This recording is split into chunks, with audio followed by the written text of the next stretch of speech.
welcome everybody. It is another week.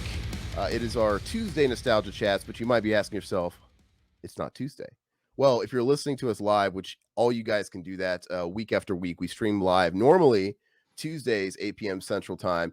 And then as soon as we're done streaming, the videos are not up for everybody. And then they go up the following Tuesday in an abridged edited video. So, for example, the same day we go live with a new episode, the previous week's episode is posted for everybody. Right now, we have the Nightmare on Elm Street tier list we did last week that just went live on Tuesday, featuring Zach, and that was a lot of fun. I had a really great time talking about that, and Zach was like usual, a real asset. But I want to say today's Thursday. We've had to do this a few times. If we ever have a scheduling snafu for whatever reason, it's always easy for us to alley-oop it and say, hey, let's do it on Thursday instead. This week was one of those situations. I was sick. I went on vacation, like from my job, man. Friday I worked. And then as soon as I clocked out on Friday, I was off for 16 days. And guess how it happens? Friday night, I got sicker than shit. So I spent the first week of my vacation just That's bedridden. horrible. I'm like, what the heck? I mean, on one side, it's like, well, I guess I should be glad it's my vacation because I'd have to be taking a whole bunch of time off, like unplanned PTO and sick time, which would suck too. But at the same time, it's like, man, this is my vacation. I was going to do so much shit around the house. And like, I was going to paint. I still have time, thank God, because today I'm feeling good enough. You guys might notice my voice is extra sultry and sexual today. But I feel a lot better. I've been like, what did Todd call him? Blowing farmer blows nonstop, dude, hacking up a bunch of shit out of my throat. Couldn't breathe. The timing couldn't have been better because I invested in a really nice bed. Todd knows about that, you know, with the movable, adjustable platform. And it definitely helped the last week be somewhat tolerable because, you know, when you can't breathe and you're congested and you're dying, you got to sit up. Oh, gosh. Yeah. It's like my body, I had body aches all over. So it's like the last thing I wanted to do was be awake. I just wanted to lay down, but that's the last thing I want to do also because when you lay down, you're uncomfortable and you're worse. And I'm keeping the lady up because I'm just constantly with like my spit cup, you know, doing shit all night long. And it's so funny. She'll talk in her sleep like, baby, stop it. I'm like, I can't. I wish I could. I'm like, I almost had to just get out of bed and just like sleep somewhere else because, anyway, so we got this adjustable base bed. It cost me an arm and a leg. It's all right. I'm making payments. But yeah, man, been lifting myself up and it's comfortable lifting my legs. And, you know, I'm able to get it at a decent enough elevation to where she could still sleep. And it's high enough to where I can stack some pillows and get enough support. I'm like, it's been a bit of a lifesaver, man. So, but anyway, so yeah, today's Thursday. We're doing it late is what I'm saying. But it's not going to affect that this will go up for everybody the following Tuesday. I kind of like having that cushion. It works out well. Yeah, it's real good. So let me say hi to the crew we got. We got a few more people in here that are chatting. So if you're being quiet, feel free to say hi. But we have Plemke as well, the always loyal and amazing Plemke. Yeah, thanks, man. I am feeling a bit better. I'm hoping I'll be 100% by Saturday. And I'll just have the last week of my vacation. So we were talking about before we started the episode officially, we were talking about being shadow banned, which we totally are. I mean, we've been told by a bajillion people that they don't get alerted very regularly that when we go live. And I know I don't see when Revival House goes live, if it's the case of Mac or Zach. I don't see Mac or Zach stuff at I mean, I know they're going live because I follow all the socials and I talk with them in separate threads and I know what's going on. And so that's why I would also implore everybody to follow us on all socials. And I do my best to try and let people know if we're going live. But yeah, it's frustrating, man. So we like to give it a few minutes to see if people can roll in and, you know, whatnot. Batman the Dark Knight, he pops in and cheers me up. Before we started, I was telling him that I highly appreciate that he's got the best Batman in his avatar, Batman Returns. Riverman disagreed for some reason. Go ahead. I know you like the 89 Batman. I just like Batman 89. I mean, I like them both. And it's so weird because I have equal nostalgia for both because I was, you know, I saw the first one when it first came out to VHS and then I was hyped for the second one. And so I don't really have a dog in the race as far as nostalgia goes. I just, if I'm being honest, I just think Batman Returns was everything times 10. I think it was great. And I also kind of love it that for some reason it's the one that's kind of not liked as much. And I don't understand it because some people just totally crap on it. I don't get it because the first one's great, but it is a little bit commercial, right? And that's well written, right? Yeah. Tim Burton was playing the studio game. He had done Beetlejuice and he had done Pee Wee, and to bring him in to do something like Batman, which was to be taken special care of. It's a big property, big franchise. He didn't get to have total control, and that's why they had like the Prince soundtrack. It was totally marketed with the McDonald. They would continue all that marketing stuff like McDonald's and stuff with The the toys. future I had movies all the too. toys. Yeah, Yeah. it was a huge thing. But anyway, so he played ball, and I think he's said in interviews before that the Prince, the Batman movie ruined Prince for him for the longest time because, and I get it. And then, but It's crazy. I love his songs on that album. I love the tone of the '89 Batman though, where it's like it doesn't really quite feel like a Tim Burton movie yet, like just through and through, but it feels they tapped into this real 1920s, 30s noir Yeah. feel of Gotham City. And I love the backdrops. Like some of the backdrops are clear paintings or whatever. Yeah. It's just it's got a real cool, it's kind of got one foot in the old and one foot into what the modern was going to become. Uh and to think most people know Batman as having that like rubber body armor. It's just sort of the thing now. They ditched the top, but that was the first movie to do it. It's like, everybody just knew Adam West and Batman with the tights and the fact that he had this body armor. And I never knew like they were trying to pass it off in the movie. Like they weren't supposed to know it was body armor. Like I always thought that was so non-believable when they had Batman on the ground. Like what's that? Some kind of body armor. Like, oh, he's got a mask. Like, look, what's it? Check his wallet. All that stuff. Like it took him that long to realize that that's body armor. And that's just, I don't know. I always found that kind of weird, but I guess if he was just sort of shrouded in the shadows and just picking people off and he was never really seen because they portrayed it that first movie. I do like how it's like he's like a tabloid thing, like Bat Boy, right? Like the sightings, like Bigfoot. It's kind of cool. So nobody gets like a clear, right? They even have when they have Robert Wool, his character at the newspaper, doing like the articles and shit. They literally have like the tabloid drawings where it's like a furry bat and like a suit. It's just like I think that's really fun and it's really cool. And Jack Nicholson, I mean, he just knocks it out of the park for me. Oh, he's awesome. Jack Palance. I love Jack. Jack, you are my number one god. And I, you take it. yes, sir. You lucky Dick. Oh, it's Bob. Oh, yeah. Oh, it's Bob. Yes, Bob yes, Gunn. He has the glasses. Yes, sir. And he walks away, dude. Dude, they used to have Bob action figures, dude. Oh, I'd love to have that. That'd be awesome. Yeah, man. You'd like to have a Bob blow up doll. Absolutely. And Bob got the role because Jack Nicholson brought him on board, right? He was just his friend, right? And I want to say Bob has been in other little projects with Jack. I don't know. He might have even had like a little part in Chinatown. I don't know. Or maybe I'm thinking of the Two Jakes, the sequel, but I've seen him in other stuff. Like, oh, okay. Well, it's the Jack Nicholson connection. But anyway, I love the A card too. You ain't got no future, Jack. You're an A1 nut boy. I love his. Maybe I got a good voice for it right now because I'm sick. But you ain't got no future, Jack. He's just like I love it, dude. This like drunkard, that fat ass drunkard. I love it. Hey, Carter, you forgot your sandwich. I brought you a little snack or whatever. I bought you a little snack. like think about the future. Yeah, it's a fantastic movie. So I'm not putting it down. But in Batman Returns, and sorry about all this like weird derailing of Batman. Thank Batman Dark Knight in the chat for that. But Batman Returns, I don't know. The first one did so well. So in a sense, Tim Burton proved himself to the studios like, hey, if you want me, because what happened was they were going to go with someone else. I'm pretty sure that was the case, is they were going with someone else. And I think it wasn't going right to the pre-production. The planning wasn't going right. And they came crawling back to Burton like, hey, okay, please save us. And they had to play ball. Like, okay, well, you got to play ball. Give me some freedom this time. And they did. They gave him complete creative control. And that's why you have what you have in the second one, where it's absolutely, where the first one, it felt like he was really trying to make an adaptation of the Detective Comics from the old days, which is great. Mm-hmm. But the second was like, hey, I'm going full Burton on this. I'm going to make Edward Scissorhands Beetlejuice fused with the source material. And it is. And that's what people don't like about it, I think, is because it doesn't feel so much like Batman.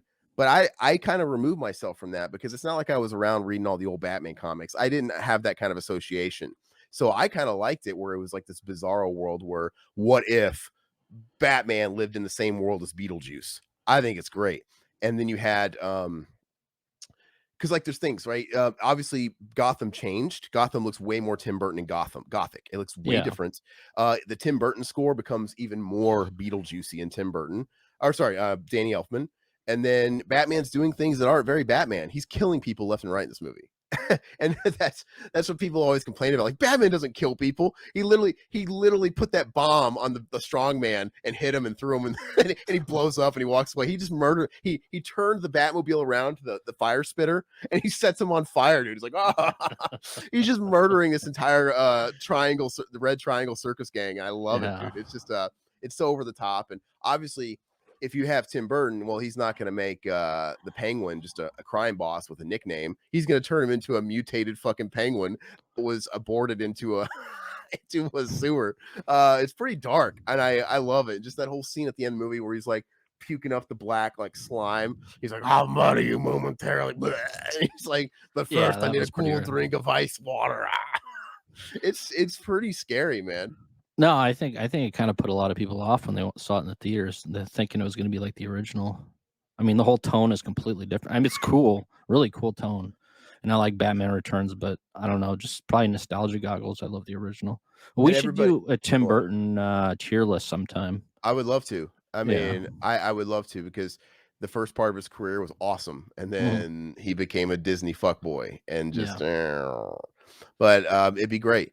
And then everybody's heard that story a million times, right? Where they got into hot water with McDonald's because they had sold the rights already for the toys, and the movie came out, and it's like, what the hell is this?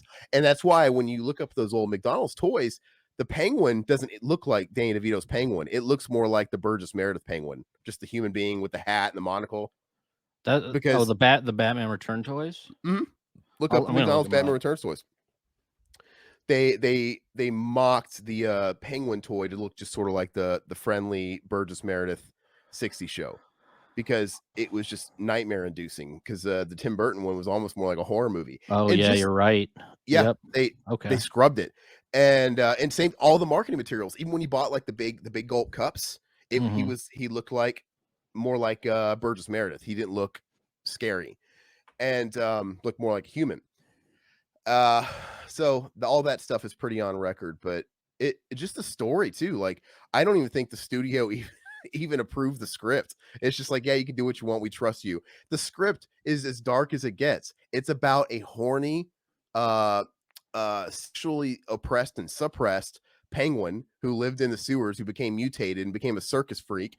And he has daddy and mommy issues because they murdered their baby. They bore a mutated freak, and instead of like handling it like a real parent or giving it for adoption, because they were because they were they were rich, they were hoity-toity, they cared more about their status in Gotham.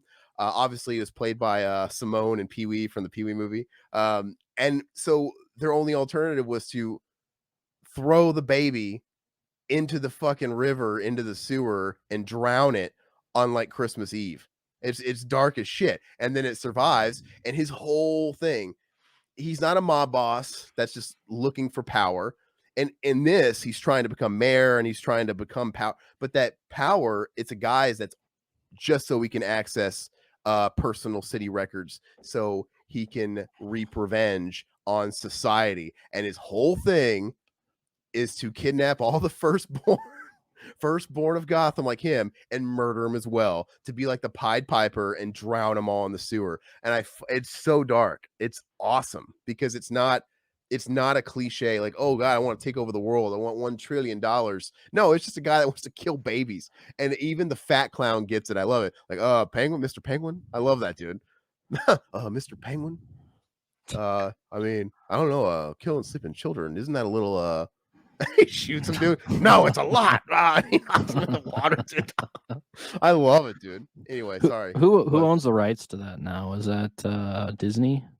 No, Warner Brothers is Discovery. They just bought. Oh, Discovery. Okay. Yeah, it's Warner. Do you think they're gonna re-release those in like 4K or? I have the 4K box set. What are you talking about? Oh, they do have them 4K. Okay. Yeah, I've got a steelbook box set of all the Batman. I didn't know they did that. Okay. Yeah, and you can buy them separately. You can buy them a la carte, and they're awesome. And I guess it is. We kind of went off on this tangent, but it's it's definitely relevant because everybody's talking about Michael Keaton being in that Flash movie, which I could give two shits about. I know Yeah. everybody's excited about it, but it doesn't look authentic to me. I mean, it looks, yeah, it's like member berries and stuff like that, but I think Tim Burton was just as much as those Michael Keaton movies as he was. And so we're just taking that Keaton and putting him in this modern 21st century DC movie. And I saw it and it looks too clean. It doesn't look gritty. And then his suit, call me annoying, but I think it's cool how they showed like a clip of all his suits hanging in the Batcave, and you could see the 89 Batman suit hanging. You could see the Returns Batman suit, and you could see Batman suits that he had out throughout the years that we never got to see. That was cool. But his suit that he has now, it looks more like Val Kilmer's bat suit, where it's real deep black and glossy, like Val's was. Mhm. Whereas Bruce's, both of his were real matte and dirty, and just it just doesn't look like the Batman I know. And then I saw the clips where he's in action, and it's like a CGI fest. Michael Keaton's Batman is like doing some Avengers fucking drops from the sky and shit. Like he never did that. Like he was. It just doesn't look like it to me, man. I don't know. I'm not excited for it. I mean, when it comes out to the streamer, I'll watch it out of curiosity and check out the Batman scenes, but I'm not gonna pay money to see that shit. I can't wait to rewatch Batman Forever. I do like that movie, even though it's terrible. Yeah, I got a 4K. Twig or tweet. It's Uh, not it's not good. I don't like. I mean, it's whatever. I It's liked not it when Batman. I liked it when I was a kid, but no, it's not Everybody good. did. I mean, I like the soundtrack. I still have Yeah. that. Love that soundtrack.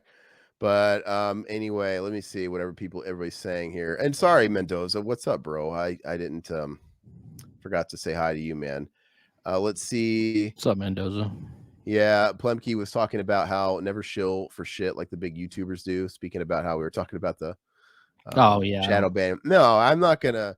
I mean, there's some YouTubers I think do it well. I think that's just the era we live in, where when people started having to do ads and pitching shit to stay alive because you weren't making money on videos, everything was getting demonetized. They're always changing their policies and making it tough. So I think there's some creators that do their commercials really creatively. They bake them into their videos where they're funny, you know, and they're like aware, self-aware. There's ways to do it, and I think there's stuff to pitch that makes sense. And I'm not against people making a living and no, having we to just do did this for ads. I'm fun, not though. against it, especially when you can be creative in doing it. It's not a big deal to me, but just these people that have to, just some of the shit they do is just like, I hate not believing what I'm watching. Every single thumbnail I see, I know it's like now it's to the point where it's almost just a meme in itself. You Yeah. know the headline's lying. Mhm. Every headline I watch, and you can almost kind of read through it, like, okay, well, I know what this video is really going to be because it's not this. It's probably going to be more something like this. And I don't know. It's cringe. Oliver said, "Hey, what's up, Oliver? You're in the chat too." Yeah, He Oliver. says he's Hey, playing the Plum. RE4 demo while listening. I'm just I'm not touching the demo. Don't play it. I don't want to watch any videos of it. I got it on pre-order. I'm stoked to play it. I was actually kind of bummed because I had convinced myself that it was coming out either last week or this week. I was like, oh, it's perfect. I'm going on vacation for 16 days. Right when RE4 is coming out, it couldn't be better. And it comes out the weekend after I get back. Like, oh, but I'll get into what I am playing What's though. the street date though? That's the 28th or whatever. I think it would be the 24th. 24th. Or because doesn't stuff come out on Fridays now, or is it Tuesday? Maybe it is. Maybe it's 28th. I don't 24th. know. Friday the 24th. Yeah, I got it on pre-order. I gotta pre-order it too. Did you just pre-order it through Amazon? No, well, I have written off Best Buy, but I did have some credit with them left, so I did pre-order through Best Buy. Now, the only good thing about Best Buy is they still have pretty good pre-order perks, like you get a steel book and a bunch of shit, you know. So it's like I did pre-order through Best Buy, and also I hate it, but I prefer to pre-order through Best Buy still because at least with them, I have a shot at picking it up day one. Because if you pre-order with Amazon, you're not going to get it day one anymore. They used to do delivery day one. They don't. Because like if I wanted to pre-order, I'm not going to get it for a few days until after it comes out. I'm like, well, that's not going to. In the words of Edward Nigma, that's what does it say? That's not going to be good for me. I think I'd like an answer now. I think I deserve it. Sorry, Ed. The answer is no. Yeah, I'll go to the store and pick it up. Yeah, so that's why. And then I like the steel books and stuff and the bonus stuff that Best Buy does. Yes, Plemke, the best part of Batman Forever is the Seal song. I used to sing that song all the time when I was like in fourth grade in the car, in the family car. And you know, my grandmother and mother still talk about today. Like, oh, you had such a good singing voice. We hope someday you were going to be just like Seal. Like, oh, really? And that's just like coming from like a mother and grandmother's ears. Like, I probably wasn't very good. Like, it's What them. if they pulled out like a blowtorch and took it to your face? I want you to be just like Seal. Oh, no, that's the dark fucking alternative reality of. Yeah, I mean, they start putting cigarettes out on my face. They're doing that anyway. Like, oh, that gap in your teeth isn't big enough. We got to fix that. Power Like a tools. crowbar in One of there. my tooth. Yeah, exactly. Seal's playing. I don't think he's already played, but I think he's playing this month. I would love to go see Seal at the theater downtown. See, if Todd lived here, I would be more what's it called? Prone to just without much plan, just abruptly say, "Fuck it, dude. You want to go see Seal tonight? Let's go see Seal." I'd go see him. Now it's just kind of like a really heavy planning, and I go through this whole phase of convincing myself: do I want to do this? Am I gonna feel like going to? I want to go to it now, but am I gonna feel like it when the day comes? I gotta really prep for it. I'm like, I'm a princess. I want to take the next day off. Do I really need to? No, but I want to. Now it's a whole thing. Two heterosexual men in their late 30s going to the Seal concert together would be pretty funny. It would be pretty good. But I'm saying if I had a friend like Todd here, I would be more apt to just be like, hey, fuck it. You want to go see Seal? You want to see Seal? Well, let's go. Why not? Something to do. I gotta hear Don't Cry live. I'll go crazy. He'll play Crazy too. Yeah. As you're going crazy. I love Crazy. I love it all. Anyway, let's see. I had that one. I think it looks great. Okay, so Plemke, you think the Flash looks great? I'm just kind of tired of all of it, man. I mean, like I said, I'm genuinely curious. I think it's funny how out of everything going on in this Flash trailer, the last person everybody cares about is the Flash. No, everybody's just talking about Michael Keaton and even like Ben Affleck's Batman being in it too. And then you have like General Zod. Like the Flash is like not the star of his own movie, which is funny. But like I said, I'll watch it when it hits a streamer because I'll be genuinely curious. We'll see. I think it'd be weird if like the Penguin showed up. Would be nuts because they just they doll up Danny DeVito, like old Danny DeVito in the makeup and stuff. That'd be pretty weird. Anyway, yeah, Batman Dark Knight, Ezra must die. Hey, he broke character, so you do nothing usually but quote Batman quotes, and now you broke it. I'm glad I did that. Anyway. Plemke, Jensen Ackles from Supernatural was almost Batman on the CW. I never watched any of the CW shows. I'm just not a big DC guy. I'm not really a big anything anymore. I am holding on to it where I still love Marvel Comics. I will not let what Disney has done to the movies hurt my enjoyment of like the Marvel properties of the olds. Because it's not Jack Kirby, it's not Stan Lee, it's not any of these other guys' fault that it became what it became. All the people that created Marvel didn't own Marvel. They didn't make the choice to sell fucking shit to Disney and do what happened. It just sucks. So I just do my best to stay away from all of it. In fact, I just for the first time watched the Deadpool movies yesterday. I had seen the first Deadpool movie when it first came out, but I never seen the second one. It's just whatever. And I watched them last night with the lady, and you know what? I was able to laugh at them. I thought they were funny. Terrible. I watched the first one. It was awful. I see. I didn't care for the first one when it came out, and I'm like, I think I had a little bit more of an open mind for it last night. But then I watched the second one, and I like the second one more. I'm like, you know what? It's a fun time. And these were not the Disney movies because I didn't have a problem with the Fox properties. I mean, half the X-Men movies were shit, but half of them were great. Disney's the root of all evil, though. So I don't know. I'm just so over it. Anyway. The O-face thumbnail. Do you guys still go to Fry's Electronics? Fry's Electronics closed. We don't have it. I've never had that. Yeah, they went belly up during the whole pandemic thing. They didn't survive, and it sucks because I loved Fry's Electronics. It was a great place to get boutique label stuff. Like, you could get them all. You could get Arrow. You could get Vinegar Scent. They sold all of it, and the Criterion, and they were all decently priced. And this is before, like, now you could find Arrow stuff and of course Scream stuff at Best Buy and stuff. You in even like Walmart, but you couldn't. Like, I swear, just 5, 6, 7 years ago, you couldn't find that stuff at Best Buy. But Fry's, you go to Fry's and they would have all that stuff that we can only get online. So and decent prices. Like, I got my Hellraiser Arrow box set, the one that's out of print, the real robust one. I love it. I got that from Fry. I got it on like clearanced out or whatever, like pretty cheap. Yeah, I Yeah, miss it though. we do have Barnes and Noble here where I live, but it's just like Plemke was saying, the prices are too crazy. You can't even. Hmm. You know, you buy maybe Criterion or whatever during their sale once Yeah, a that's year it. to Yeah. make it okay. I bought last time I bought something from Barnes and Nobles was over Christmas. I sorry guys, you got to forgive the coughing. Um, I got a gift card for Christmas from Barnes and Nobles. Basically, what happens is my girlfriend's a teacher, and a lot of the parents of the kids will give the teachers like gifts and gift cards. And one of the teachers gave her a Barnes and Noble gift card, and she's like, "I don't know what to do with this," and she re-gifted to me for Christmas. And I'm like, "Okay." So I'm like, "Well, I have to buy something." And I was tempted. It's like, "Well, if I really want my value out of this, it was like a $50 gift card. Hmm. If I really want my value out of this, I just need to hold on to it for like almost a year and just hit the sales in the fall or whatever." And but Yeah. we ended up going to Barnes and Nobles for whatever reason, and I just bought the brand new Number of the Beast 3 LP and Live After Death Live, where they combined them. Made an album that came out a few months ago, and I paid like $50 for it. Almost like, oh, it was definitely overpriced, but vinyl just is, and whatever. It was a gift card, so I bought that kind of on that. Yeah. It is, yeah. Read a book. That's what Plemke says. I guess I could read a book, but who wants I to don't do have that? time to that for that. I'd love to, but I just don't make time for it. I do have time for it. I just have to put it in other places. Yeah. Gamer guy, what's up, man? We have FYE too.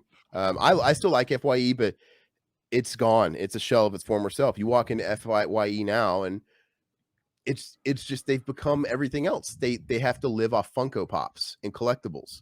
It yeah. used to be all about music and movies, and like the occasional, like, a little wall of toys and collectibles and like a wall of shirts, but it was mostly about the music and the movies. Now it's like you could barely find. They have like a record section now because vinyl's kind of hip now, but other than that, it's just Funkos, and it's just the same shit that everybody else sells. And I feel bad for all these stores, but And um, we have probably there's the last Suncoast or one of the last Suncoasts here where I live, and it's which is half of kind it's of like FYE. I mean, it's the it's very same. Yeah. I mean, it's in the mall or whatever, but it's half of it's Funko. I mean, that's it. And there's no movies, which is crazy to me. It's like, what's the point of going in here now? But yeah. And like I said, what is incentivizing anybody from buying a Funko at Suncoast when when you could just buy the same Funkos at Spencer's or the hobby shops? Like we still have like toy stores in the mall. We have a couple, but they don't sell toys. They sell Funkos. We literally have stores that are nothing but walls of Funkos. And I'm like, I guess if you collect Funkos, it's kind of cool to go in here because they have like the rare stuff you're not going to find. But I'm like, why? What is this? I mean, I don't understand it. But I was actually really sad. I was talking to the lady about this not that long ago. I'm like, I feel very depressed that I'm going to grow up in a world, or I'm going to have a potential kid that's going to grow up in a world without a Toys R Us or like a legit dedicated toy store. And I'm like, that's sad, man, because I always kind of dreamt in my head like, oh, someday I'm going to take my kid to the toy stores. And now it's just like, what? Okay, you can look at the toys when we go grocery shopping or we go to Target. no, Like, you just watch Home Alone 2 with your kid or whatever, and be like, hey, Duncan's Toy Chest. That's what I used to go to, something like that. and if they have any brain inside of them, they'll be like, wow, your childhood sucked. Because Duncan's Toy Chest is like, it's an antique shop for old women, dude. It is. It's cool, but it's like an antique shop, dude. Buy your slime and fireworks, right? When I like, if you ever come out here for Christmas time, when you go to like something like Flagstaff, um, Flagstaff and places like that are really cool. They're very artsy, crafty, towns like that, and they have a lot of year-round Christmas shops, and they are like Duncan. They're not like big like Duncan's Toy Chest, but they have all that kind of stuff, like the trains and like the handmade wooden toys and the stuff in the air. It's really cool. The 1920s toys, yes. It's really, really cool, but it's really kind of decorative and it's really for display. Yeah, it's like, but no, I like to think that in Duncan's Toy Chest, there was an upstairs where they had to have had like the latest TMNT figures and Batman figure. There's Yeah. just no way, man. But the fact that Kevin McAllister was impressed without seeing that first up front tells me that he's clearly no, I'm just kidding. But he's quite I don't know what that means, but he just wasn't a normal kid, right? Like, Yeah. what kid? I would have never gotten rock hard seeing that. I would be like, where is Stretch Armstrong? Where is, like I said, at that time, it would have been Probably Power Ranger action figures. Just Yeah. action figures, man. I No, wanted no. action figures. Mendoza, Power you're right. Rangers was more 94. Nope, 93. Oh, But still, 93. that was past Home Alone 2. No, KB Toys, Mendoza, you're 100% right. KB Toys, I have such great memories with KB Toys, and I really hate that I hate that they're not around anymore. I don't know. What are your memories on KB? I actually watched a cool video. Some guy was he uploaded a video of him walking around KB Toys back in the early 90s. And yeah, it brought back a lot of memories seeing the video games behind the glass in the back cash register. But then they also had like the cheap games with like wire baskets or whatever, where you can sift through there and look through all the games that were on clearance. And those are always at the front, right at the front, where you could just steal them. You could probably just like swipe them and run out the front because you were a foot from the entrance. Nowadays, yeah. And I don't know if like back then they had like the alarms or whatever, but they didn't seem like it because these were just like loose games. They were not like, they didn't care to have them behind the glass. They didn't seem like they had any sort of like, nowadays they got stuff wrapped with like a chip, like a decoder and stuff like that. Yeah, so you probably could have. I don't know. I just miss it. And yeah, I do too. It was great. And we actually had a KB Toys, like we had an outlet mall here at the time, and there was like a KB Toys outlet where that was like the place to go because they had like all the crazy discontinued toys. And well, you sure? Because in Nebraska, the outlet was called Toy Liquidators. I thought that was I thought, wasn't that tied to KB Toys? I never knew that. It was just, or didn't they buy up a bunch of like it was probably stock. It had to have come from somewhere. It had to have came from other toy stores because it was the liquidation. Maybe maybe they did have like some contract with KB. That makes sense. It has to come from somewhere. But yeah, the outlet, whenever we go to an outlet, they had Toy Liquidators, and it'd be like right by Oshkosh Bagosh and all these other like stores. There's some 90s for you. And oh yeah, I went to Toy Liquidators all the time, and they had dated stuff, but I didn't care. I'd go in there and they'd still have like toys that I still collected. Maybe there's a Steve Urkel pull string doll, which I always wanted. They used to have the McAllister doll. It'd be 1995, and they'd have like the Home Alone 2 doll and stuff like that. That's like I said, a few years old. I think my mom bought us talking pull string Super Mario Bob Hoskins and John Leguizamo Luigi dolls in like 94, which that movie came out like 3 years, 94, 95. And yeah, but as a kid, I didn't remember that. I didn't really think about that stuff. But I did know it's like, okay, if I was going to go to KB Toys, I knew what was going to be behind the glass. I knew kind of the new games, and I kind of knew what to expect, what kind of games were going to be out front, just to kind of like wade through. And clearly, they're just like tempting kleptos because like, we don't care if people steal this stuff. I mean, it is what it is, because this is just the stuff that's going to go to Toy Liquidators if we can't sell it. But when you go to Toy Liquidators, they would have like behind the glass a copy of Street Fighter 2 on the Sega Genesis, which is clearly old. I don't know. It's fun. I think it's fun. We started talking about toys and stuff, but that's not even what the show's brought about. Up a good point about Spencer's, which we used to go to Spencer's, the two of us back in, high school, early high school, and just looking like for band shirts or horror movie shirts. To go in there and look at the dildos, like, they have like sex stuff. Oh, but we always look for like band or horror shirts in their section, and then we went to Suncoast, and then we went to the CD. What was the CD place? Sam Goody. Yeah, that was Sam Goody though. Back in the day, you could just demo out all the CDs. They'd have the little stations with the cans you could put on, and just like Blockbuster Music. You could scan the CD, and you could like just listen to the album there. I was like, oh man, that's so cool. And I used to do that. I used to have a kick out of that, listening to bands I never thought I really would have paid for, and just kind of getting a taste. Yeah, we used to take the CDs up at Blockbuster Music, and they had like the DJ in the back where he stripped it open, he opened the CD case, he put it in for you, you can actually listen to it.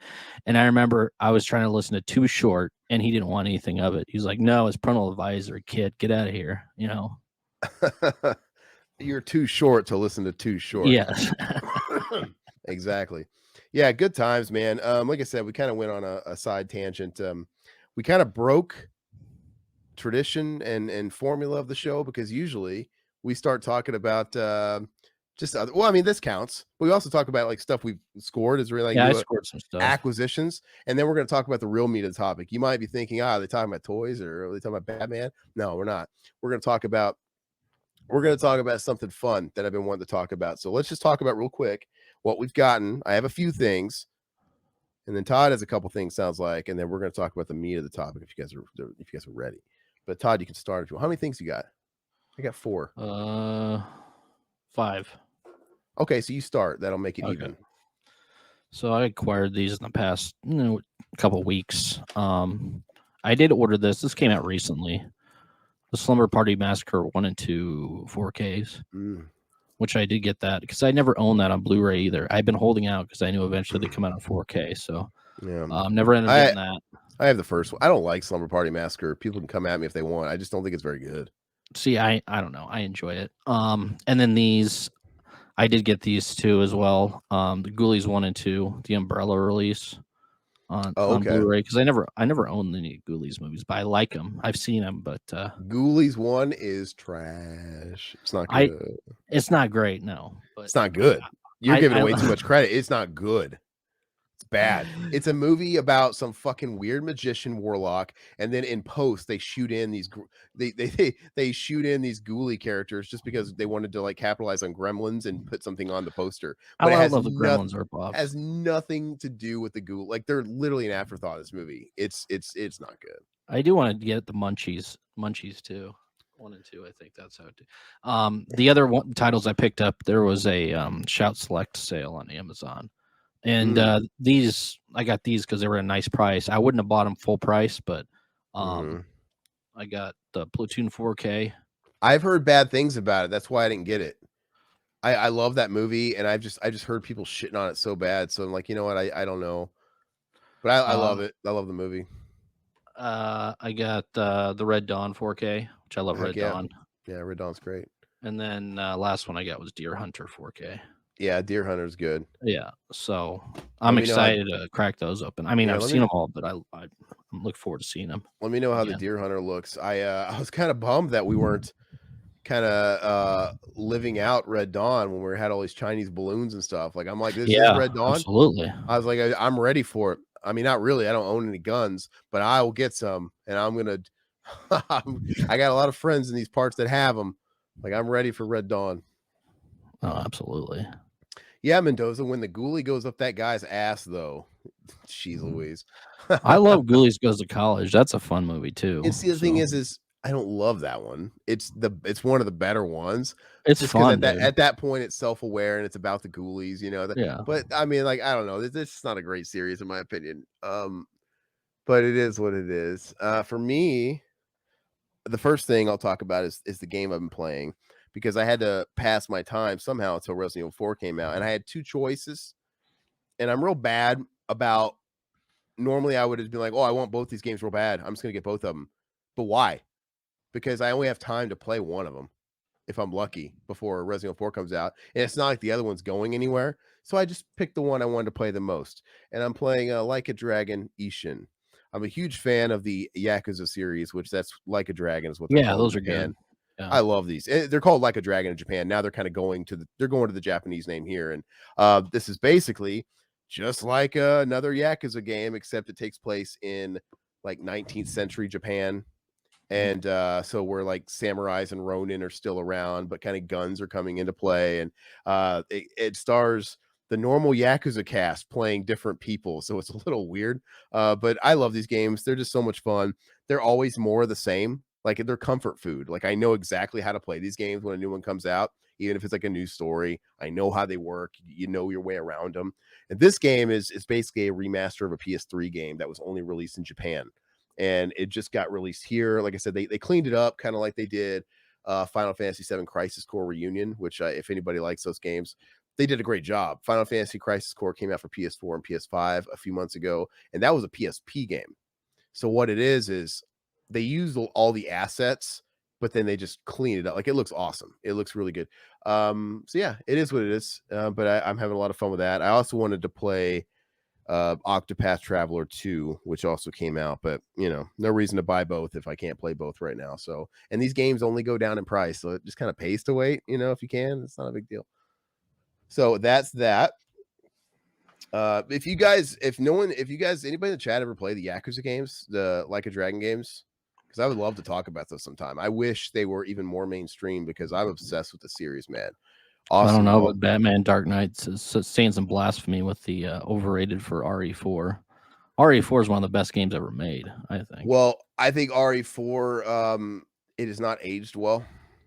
So I'm stoked for the remake. It hasn't. Yeah. Have you when's the last No, time you played RE4? I'm waiting for it to come out. Yeah. Well, I tried playing the original RE4 a year like during the pandemic or a year ago, and it was hard. And I'm not sliding RE4 for aging because it was the first game that it changed the game. Everybody copied.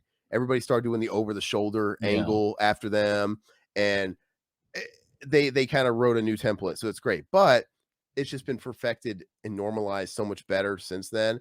Like you can't run and shoot in RE4, and it's annoying because that's now a standard. So whenever you're Leon, you have to stop, aim, Yep. shoot. Yep. And if you have like a whole horde of people coming at you, you have to stop and like gallery shoot everybody. You can't like run and move, and it's really annoying. It's just really hard to play now, and you're limited. Like with the way the controls were, I think the cameras are a little bit more fixed. Like they don't have like the one stick where you can rotate the camera. It's just primitive, but I think it's great, and I can't wait to play the updated version of it. So, and If it's I anything think like RE2 remake, I mean, it's going to be fantastic. RE2, I'm throwing the gauntlet down. It is the greatest. The remake is the greatest Resident Evil. It's my top I now. agree. I agree. And I'm 100%. a very, very, very close second, very close. It's so tough. Is RE1 remake, the GameCube and PS that you can play on PS3 and the PS4, the HD one. Now you can play it on PS4 and PS5. I wish they cleaned it up even more, though. Honestly, Nope, I think it was great. I'm glad all they had to do was fix the controls and get rid of the tank controls. Like you can play it just like a normal one now. That's enough. Yeah, it doesn't look as good, but it still looks fine. But those two are the best. And RE2, I have to give the slight nudge to, I guess. But and I think 4. What do these things have in common? Before the remakes, my favorite games in the series were 1, followed by 2. And what was my other? I didn't like 2. I didn't like 2 on PS1, but I thought love 1 this remake. I It was thought 1 awesome. was the best, but 4 was also one of the best ones. So, just like the remake of 3 was really great, but Yeah, like the original 3, it just wasn't as good it as the blows source right through materials. it.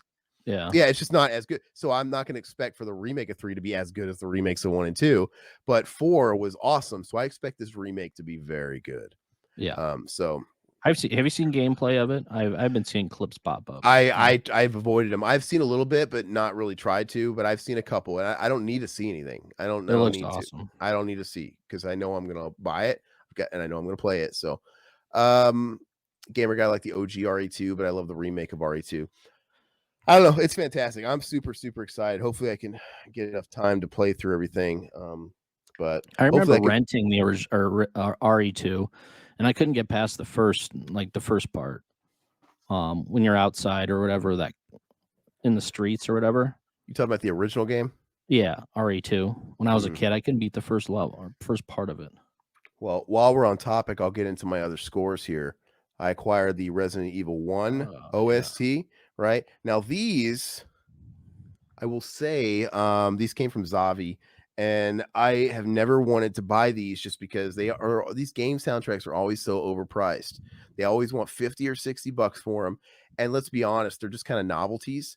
I love Resident Evil music in the context of playing the game, but do you really want to listen to the wonky tune set just like while you're washing dishes? It's not really music. It's more ambiance for a game. So I never wanted to pay all that money just to have the novelty, but I love the game so much, and I do love the sounds of this game. I do. I just know I'm probably going to listen to it once and never listen to it again. But they had them for 30. Was it 25 or what were they? Yeah, they were on sale for like 25, I think. Oh yeah, 25. I'm like, you know what? If I'm ever going to get these, it's going to be at that price. And so I went ahead and got that. That And cover's awesome, dude. yeah, it's really great. And with that, I got 2. Right? Oh, That's got nice. the Yeah. liquor on the front. Yeah. So same story, same thing. It's just kind of nice to have. They were both like 25. And I have to say, I'm really disappointed in shipping from Zavi because I'm lucky that these didn't come too damaged or anything like that. But they packaged this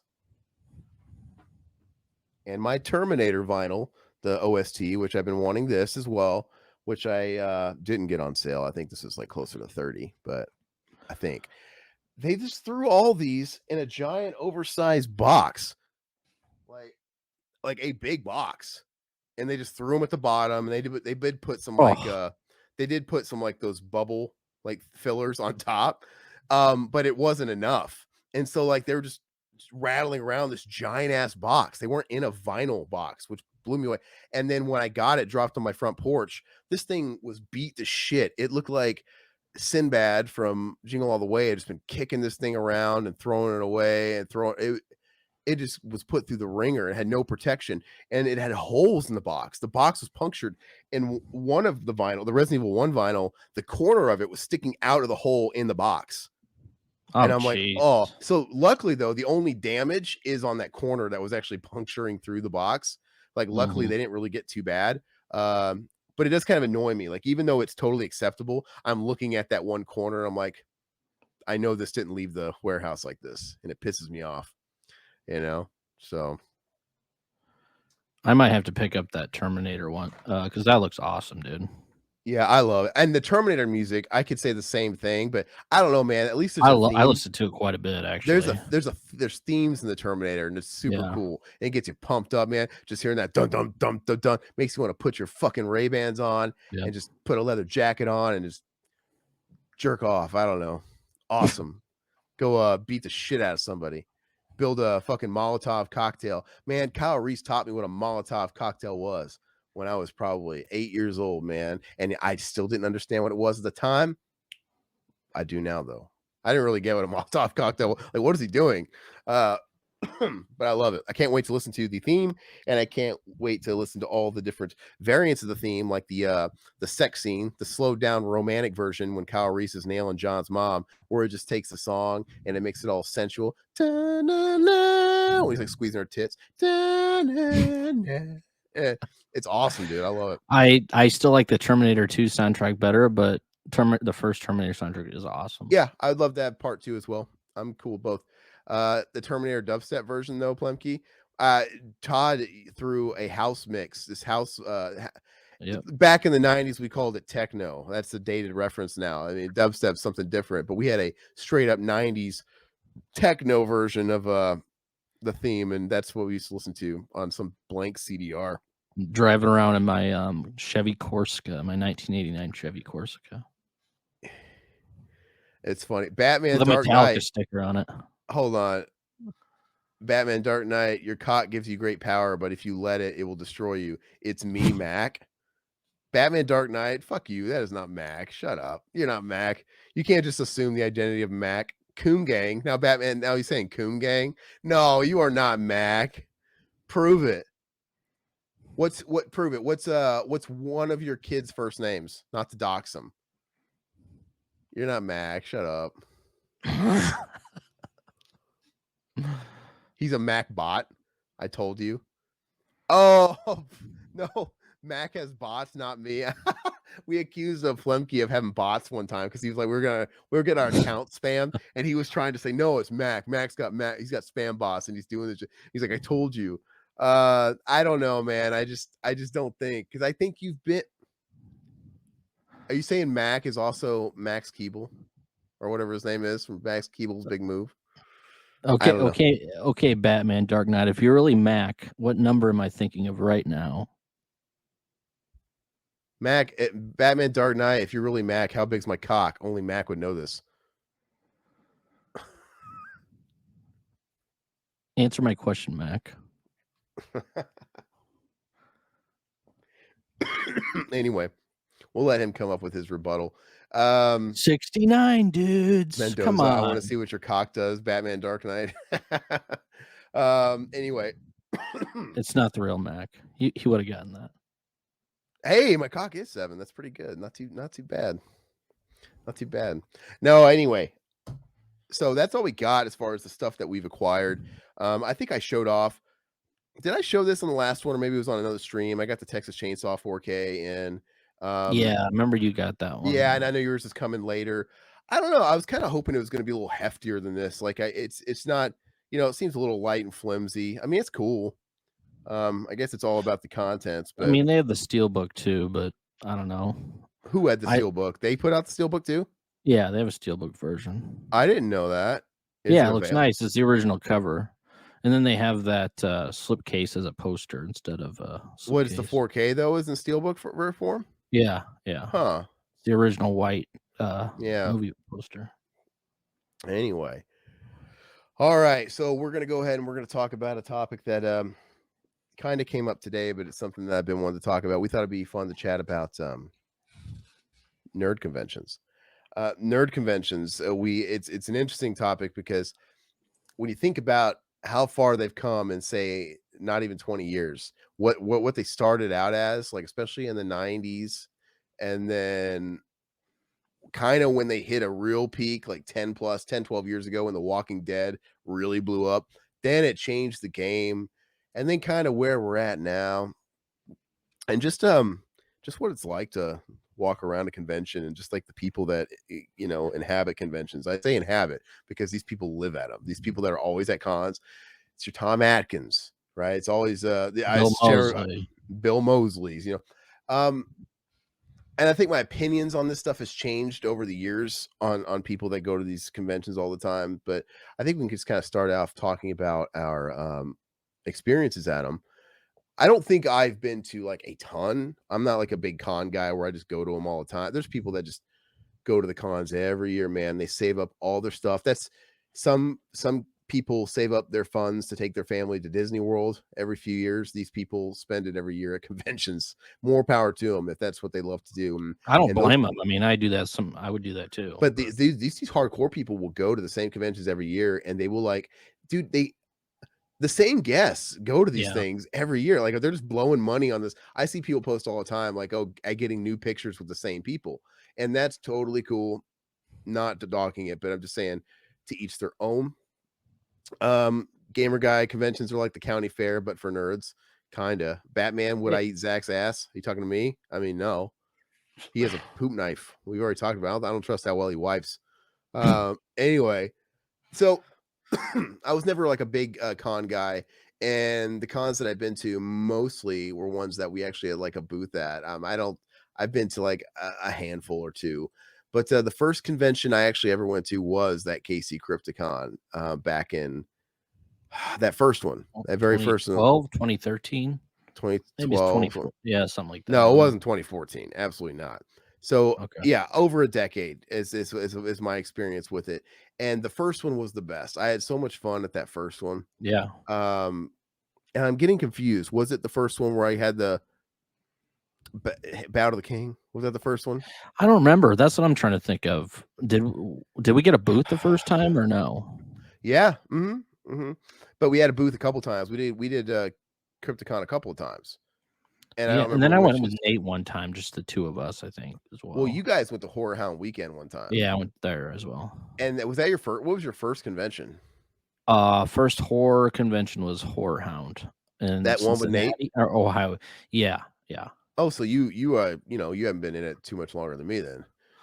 So, No, because they're very far away from here in the Midwest. So, uh-huh. like, I don't know. I mean, we've never really road trip because I don't have a whole lot of people that enjoy horror flicks that live here in the same Uh-huh. city as me. Well, So, that's another thing. Like hypothetically, if someone like Todd lived here, yeah, I would probably go to the Mad Monster every year because why not? It's on my side of the town. You've been there. It's on my side of the town. You don't really have to go all weekend because you're not making a big fucking commute and pilgrimage to go there. You just go on a weekend day, like, hey, let's hit up the fucking Mad Monster for one day and see what's going on. That'd be fun. Buy a couple of trinkets, meet somebody if you want to meet somebody. But yeah, I think that was kind of the thing in the Midwest, and I even my old town in Springfield, Missouri, all these like C grade towns, they all have conventions too, but they're on a much smaller level. There's different levels of conventions. There's a lot of conventions that their guest panel will just be like comic artists, right? They really yeah, can't bring in any names or stuff like that. And that's really for the hardcore, man. That's really for the people that really started the conventions, man. Anybody going to these ones that are going to meet just artists, that's like the lifeblood and where all this stuff started. yeah, that's But stuff I wouldn't go to, but that's just me no, yeah, personally. me neither. And then hold on, Gamer Guy. Oh, Gamer Guy. First one that I went to was my state's Comic Con back in 2016. It was the first con I had ever been to, and I had fun, even if I froze up during Ernie Hudson's Q&A. So if that was your first con, Will, that means the second time we went to, was that our second or third time? How many times did we go to con? Twice. Well, me and you went twice because Okay. yeah, we got a booth the first time, That and was then the Bout of second, yeah, that was Bout of the King, and then the second time was the Zach was there, and then we met and that's when Gamer Guy. the guy Well, next to it selling like solar panels or something yeah, yeah. had to take his girlfriend skydiving. It was like their anniversary, and he was probably gonna like propose to her or We were something. watching his booth. He asked me to watch this. Hey, can you do me a solid? Watch my booth. It's easy. Just hand him out these pamphlets and tell him about. Like, okay, No, I think it was gutters. I think it was like some sort of gutters. You were yeah, selling. You had like not solar running panels. water. Yeah. Yeah, not solar panels in Missouri. So you But were selling gutters to people, which is funny, dude. I know, and I really wasn't really giving it my all. I wasn't really trying to sell. I was just, you know, I did the bare minimum. I think he paid like 50. I don't remember how much Yeah. money he gave to do it, but I'm like, yeah, whatever. So It yeah, I was watched funny. it for like 4 hours. Well, we I didn't was watch del- it. I was deleting I was deleting all my old text messages and stuff, just clearing out data on my phone. Like, look at all his old conversations. And I found his where he's like, he sent me a picture while we were at the convention, just finished up. She had a blast, and they're at like the skydiving. And like him just telling me like he's on his way back type of thing. I'm like, oh god, it's that guy. You should text him. I Hey, you wonder if gonna he be at felt like CryptoCon?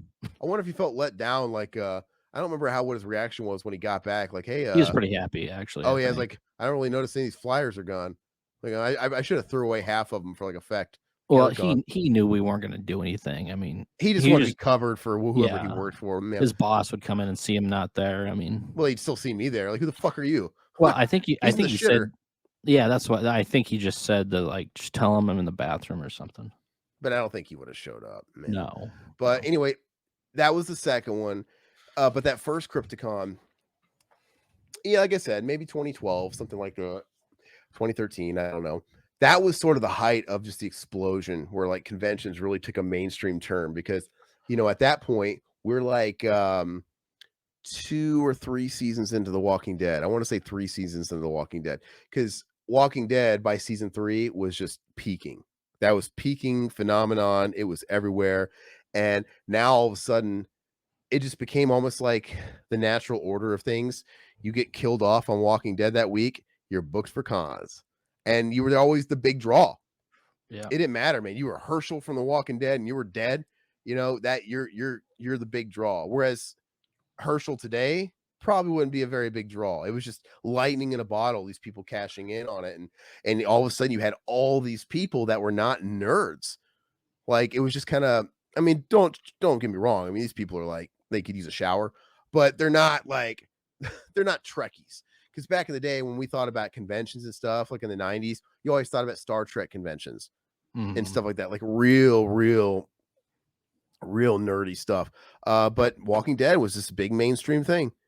And your mom liked it, your sisters liked it, the cool kids in school liked it, everybody liked it. So now it's like, oh god, you got Norman Reedus and people, you got Glenn and these people that are like kind of like heartthrobs. These people fucking like them on their hot show. So now you're a 16-year-old cheerleader in high school that's fucking the linebackers or whatever, and now you can easily go meet Norman Reedus at some convention. You just have to go to this convention place on a weekend. You can get like a VIP photo op for. It just became a whole. I wouldn't be surprised if the people that jumped on in a commercial way to these conventions at that time didn't know they existed before that, right? In the way that it was probably just like a new thing to them. But anyway, it was fascinating. That first one was a lot of fun, and I'm glad it was because it never really got topped. And I think it was just sort of the last moment before it just kind of got shit. And it's like every year after that, it kept getting a little bit more corporate. Even something like the Crypticon, they got too big for their britches. They moved venues not long after that, and they started clamping down. It used to be more loosey goosey. I used to love how that first year we went there, we got a booth, and they didn't even segregate. They put the merchant booths or whoever right in, and they mingled them all in with the guests, which is great for the people with the vendor booths, right? You're trying to sell something, you're waiting in line, you got vendor booth right next to you. You know, you can kill some time at or whatever. So we got this is funny. Oh, sorry to cut you off. No, go ahead. Back in 2012, I have a flyer that we did for the podcast. So it was August 24th through the 26th, 2012. And it looks like we interviewed the convention coordinator, Chaz Damas, for KC Crypticon. And I will show you the flyer. Hold on. Oh, gosh. This is funny, dude. 2020. Yeah, back in 2012. Lo-fi. What's it gonna look like? I think I remember it. Is it like the cheesy mask, dude? Like the no, hold on. Let's see. Tight window. Okay, here we go. All right. Add the stream. Oh, that's not as bad. That's not as bad as I was thinking, dude. Okay. Wow. And look at that's Riverman down there with the crazy hair metal wig. He's got like this Niggy Six looking thing going on. You got the Lush. You got Metal with Red Rocket, dude. Metal with Red Rocket. I mean, this was early. Yeah. Right. This is early. But you know what? It kind of looks cool. Going for that like Grindhouse font, and you know, you were just in whatever, like the Kansas Crypticon flyer at the time. This would be probably one of the first years of our podcast. Yeah, well, we started in 2011. Yeah. Yeah, 2011. Okay, so this would be a year after. Okay. Yeah, so I wasn't even Metal with Goose anymore at that point. I was only Metal with Goose for like 2 episodes. You realize that, right? Red Rocket, not. Oh, Goose. Sorry, Metal with Red Rocket. Yeah, it was like 2 episodes, and I'm like, yeah, I'm really gotta rethink this name. And then we just changed formats, and yeah. So maybe that's a little dated down there, but. It's for 13 years now, almost. It'll be 13 years this year. That's crazy. That's crazy to think about, isn't it? Yeah, I mean, it's morphed, it's changed along the way, but I think you have to survive, because just everything has changed so much in the past 13 years. Like, we couldn't just do what we were doing, and also it just gets boring, right? We started off just kind of talking about these. It was really like your guys' thing where you guys wanted to talk about these exploitation films. I think it's what it was starting out as. Yeah, and I'm like, I mean, I was having fun, but I'm like, man, I don't know if you guys want to grow or like branch. It's not going to get old. Aren't you going to run out of like sleazy exploitation movies for too long? I mean, it's already hard enough now when we've like broadened it, like running out of stuff to talk about. Let's be honest. But if we really, if you had to, how many retrospectives on Henry would we have done now in 13 years? We'd have to go back to the same movies. I know. You know what I mean? We probably would, and we have done that before. And I think we just did like the one commentary, but and then I remember like someone like Lush, she was a bit of a purist, and I know he wasn't down for it. You were down for it, but I'm like, I like all kinds of movies, man. I would like to be able to talk about Terminator. I would like to be able to talk about Freddy Krueger, commercial horror. I just want to talk about it's fun. It's funny that back then in 2012, 2011, it was actually like that, where it kind of didn't help your numbers at all if you talked about multiple things. It had to be strictly horror to actually get the clicks, get all the hits. But now it's totally different on YouTube, live streams and everything. Now people talk about everything. Well, I was even happy to talk about horror, but just get out of exploitation. Like, we opened it up a little bit.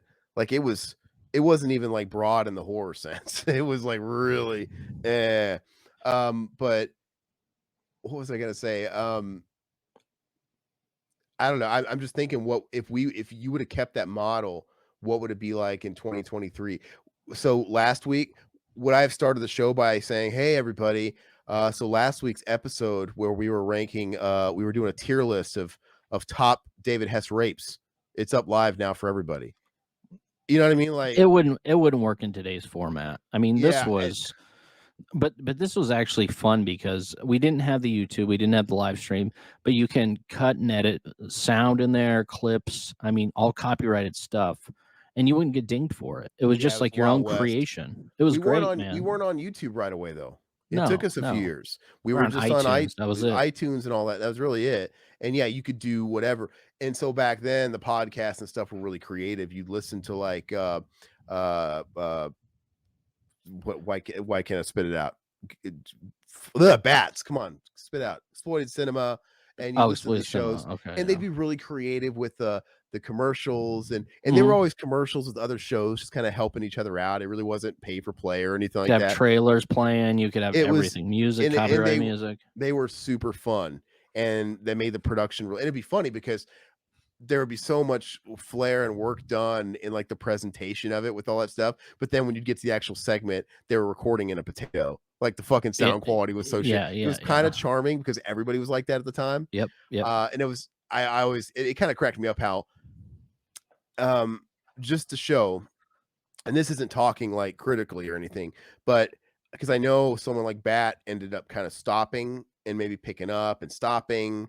But you know, when Bat was doing episodes as late as like last year, he was, you know, Zach was coming on and helping him. He was doing all the editing and stuff, and he was making it possible. Bat was still talking on a phone.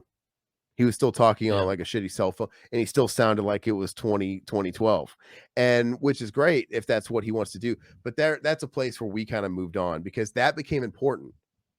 It became important Oh, because yeah, yeah. technology picked up, and more importantly, podcasts became mainstream to the point where everybody had them. And if everybody has them, then everybody's, you know, then they're going to market mics for everybody, and it's become there's going to be a standard set. And so you just could not sound like we did in 2011 today. Yeah, when I used to tell people we had a podcast back in 2011, they thought I was an uber nerd for having a podcast, and they thought it was stupid. You even said podcasts were dumb, like probably 2010 when I first Yeah. talked to you about it. I was thinking about starting a podcast. Like, those are dumb.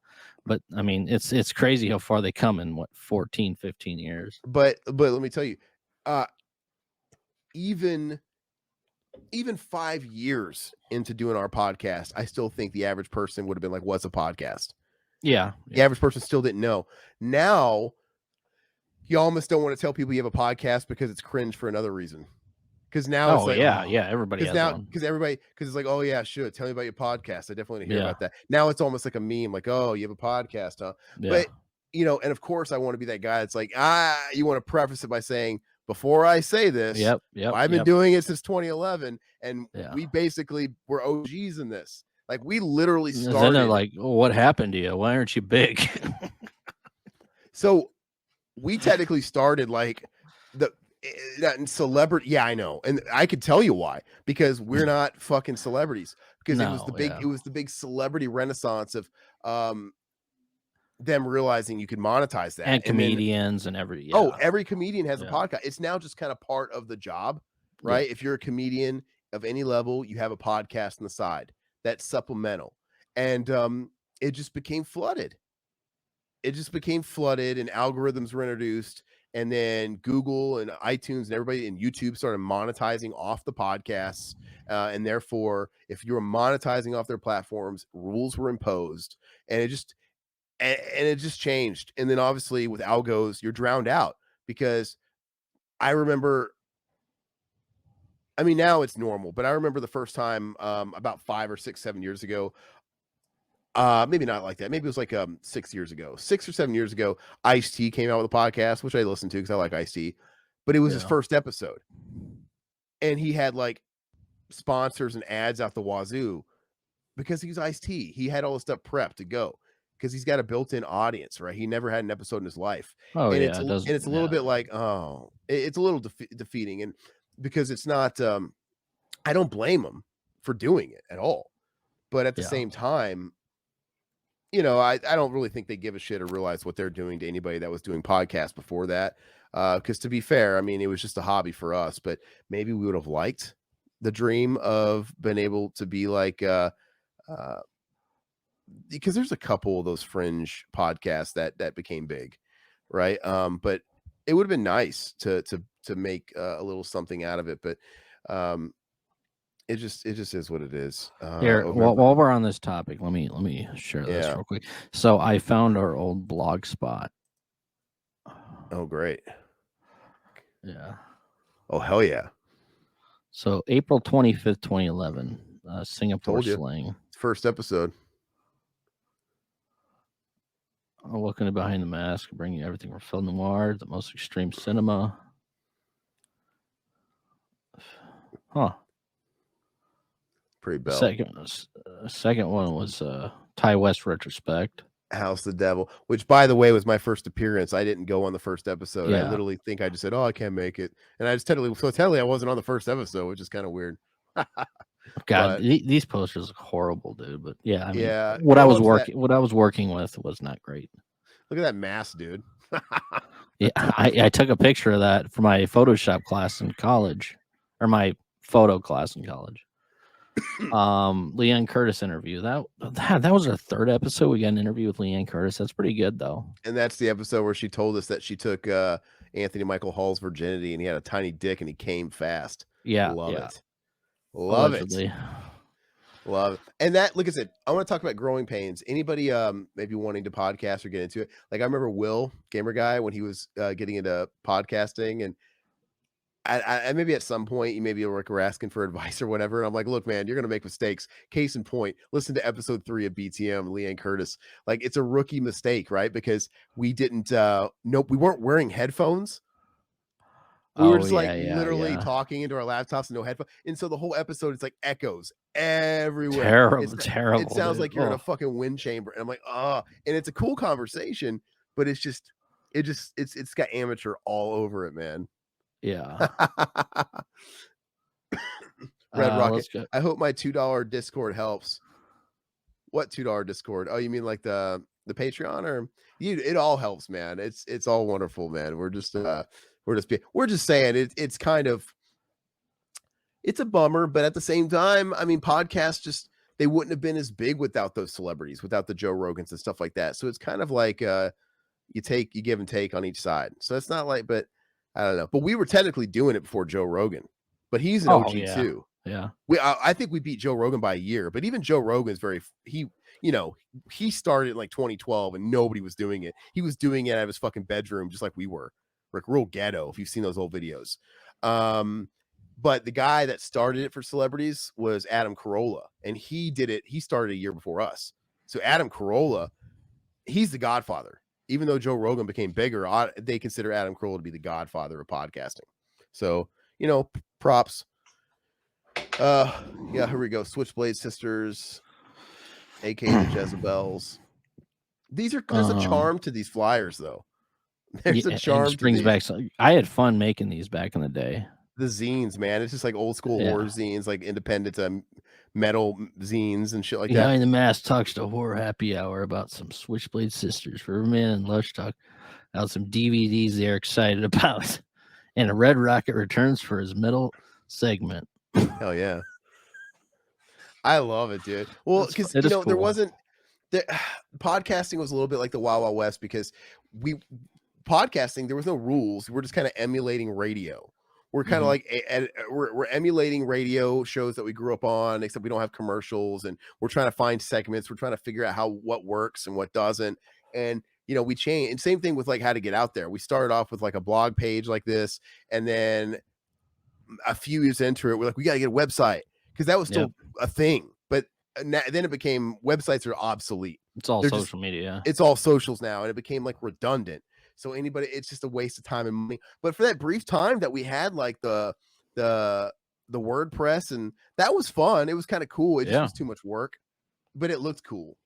And it was kind of, and I was trying to do that for a little bit, where I was, making my articles. I was trying to like put my little stuff on like news bits and give them my 2 cents. I was trying to be as fast as I could on that stuff as it came out. Sometimes I would get lucky if I was at home and I'd write up something, and it would trend a little bit. I'd get a few pops because certain celebrities or outlets would retweet it or whatever and put it out there. And it was kind of a little high. It was kind of cool.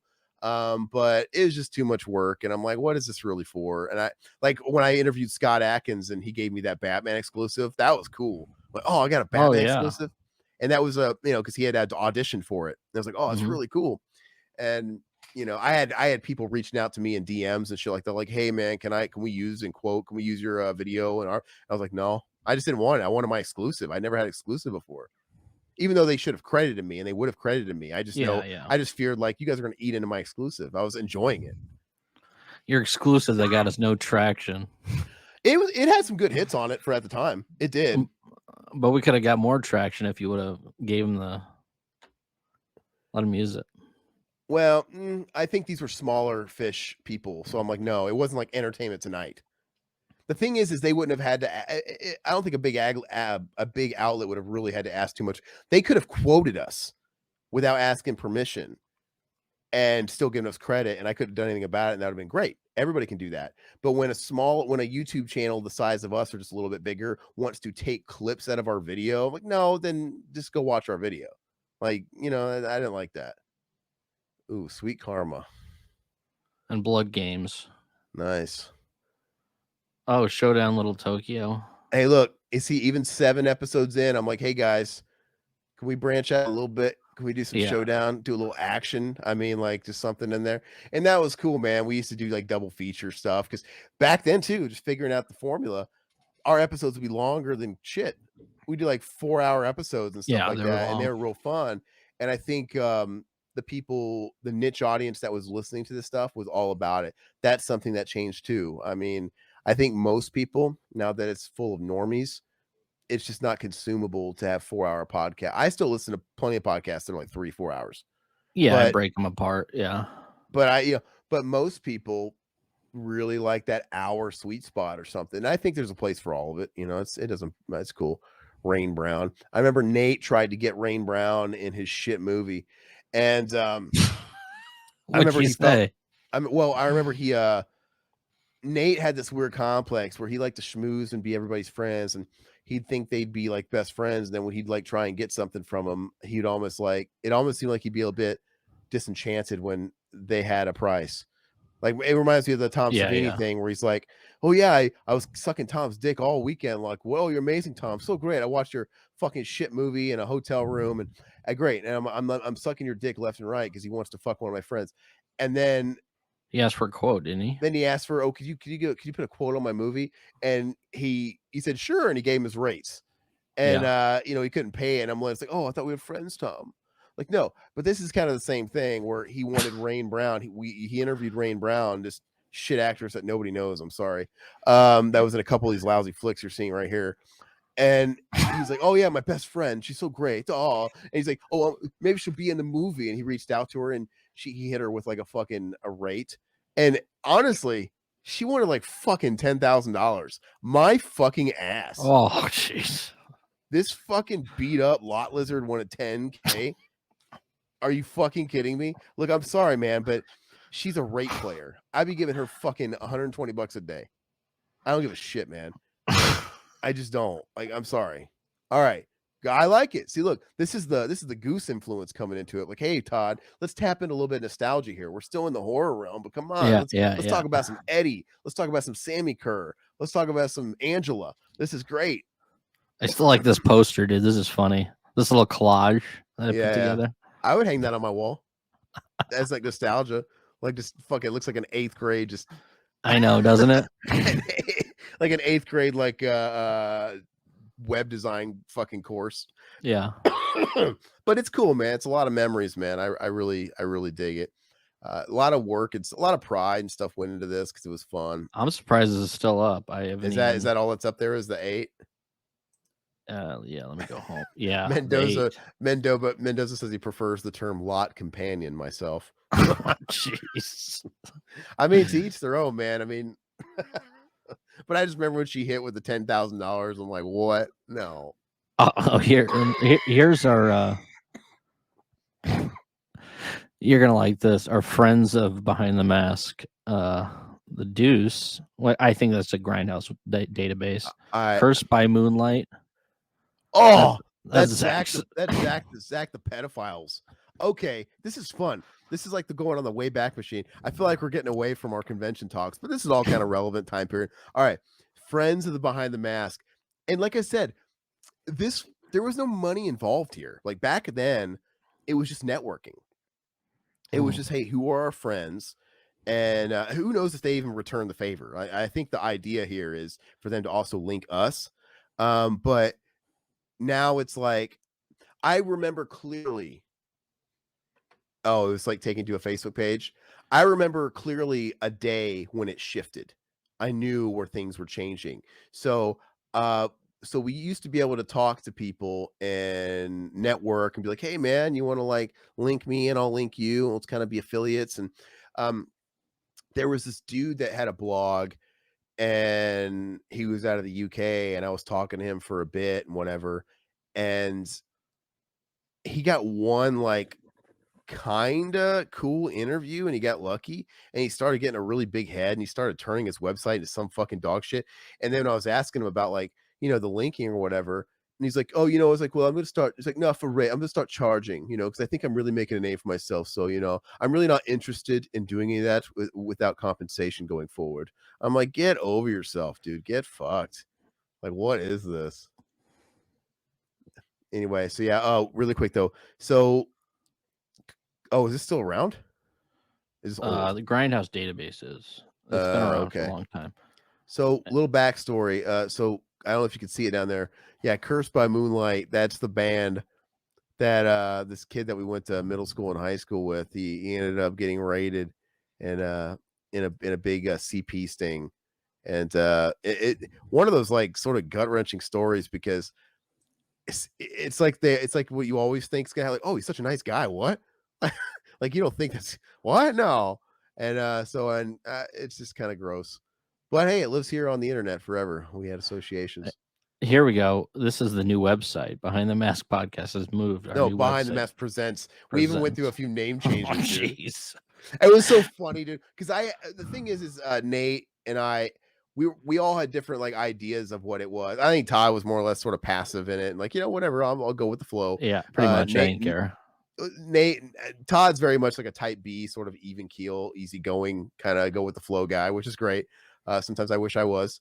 I'm more of a type You're A, type A, yeah. and Nate's kind of a type A too. And when you get two type A's in a room, he wanted to really just be. He wanted to go down this weird smut channel to the point where like Todd and I, it's like, come on, we want to branch out a little bit. We built the Facebooks and we were building this stuff up. Like I said, I've told this story somewhere in the past, but I remember being up at night or in the morning, actually. It was like in the middle of the afternoon. And Nate posted a picture of his hard cock and balls with like a pair of sunglasses on top and a smiley face underneath it, just an erection. And I fucking deleted that. And he got upset because he's like, I'm like, dude, we got kids, our family, we got what? My Like, mom was on there. Yeah, and nobody nobody saw it. Nobody viewed it but me, and I was able to get it. And he was like, "But we're an adult website." I'm like, says who, man? We are not an adult website. Like, this is not like I don't know what kind of porno this is. Anyway, but I wouldn't read this. Like dicks with glasses. It's ridiculous. Yeah. So we just kind of had different visions. And me, I remember we were coming up with like names, like, hey, I think we should adjust the name, like when we're trying to get a website. And I'm like, I would like it to be. I have like ambitions of it being more into production because this is even when we were supporting Nate. Like, hey, we think you should make your movie. Let's make a production. Let's kind of like make it a bigger thing. And the podcast could just be a part of that. And that's what I was like, the name. Like, what about Behind the Mouse Productions? And Nate was like, yeah, but what are we producing? Like, it didn't make any sense. Like, you're not thinking of the big picture, Nate. Like, it's what we're going to produce. And technically we would have had something under a belt, but that's neither here or there. But anyway, it was just a difference in vision or whatever, Which, by the way, I did lock in the LLC for Revival House Pictures, so that's going to be on the moniker on my short. Revival House is just so much better than Behind. It is, anyway. Yeah. So I've got the LLC for Revival House Pictures. I'm gonna have to hire somebody. I don't know if I'll just go to Fiverr or somebody in here wants their services rendered. I'm gonna have to get someone to get me like a title card, like a production studio card, because I'm gonna start putting that on this short, and it's gonna build a house. It's it's so funny. How they call New Line Cinema the house that Freddie built. Right. Yes. The only reason they were able to branch out of horror and make all these other movies was because they just kept making all those Freddy movies year after year and taking the diminishing returns to fund other movies. So literally it's the house that Freddy built. Like, the Lord of the Rings, none of that stuff could have ever happened. 7 without the Freddy money. Yeah. So if I can get this like umbrella thing going for films, it literally be the house that Behind the Mask built. That's the way I feel like. This is the house that Behind the Mask built. This is, except Behind the Mask that wasn't funding any of these projects, but still it's just where it started. But I love it. I love those times. It's very fond memories of all that stuff. I have good memories of me going out on long walks at night and calling in to do the podcast. I'd be doing the podcast from like you and Corey G or whoever, and I'd be calling from the side of the road, just walking. You guys would hear traffic. I kind of like the. You used to get so pissed because we talk about California Dreams and stuff like that. With Corey and I just pissed you off all the time. But it was so fun. Like not. being so loose about it when there wasn't Yeah. so much standard. It was kind of cool. I couldn't walk next to a freeway now on a phone on Skype on the phone talking about that stuff now. It's just so funny how I used to do that. Mendoza, do I still have that pick? What pick is it? I guess I'm already lost on that. What pick? He's talking about what Nate posted. Oh gosh, yeah. Oh, I should have guessed.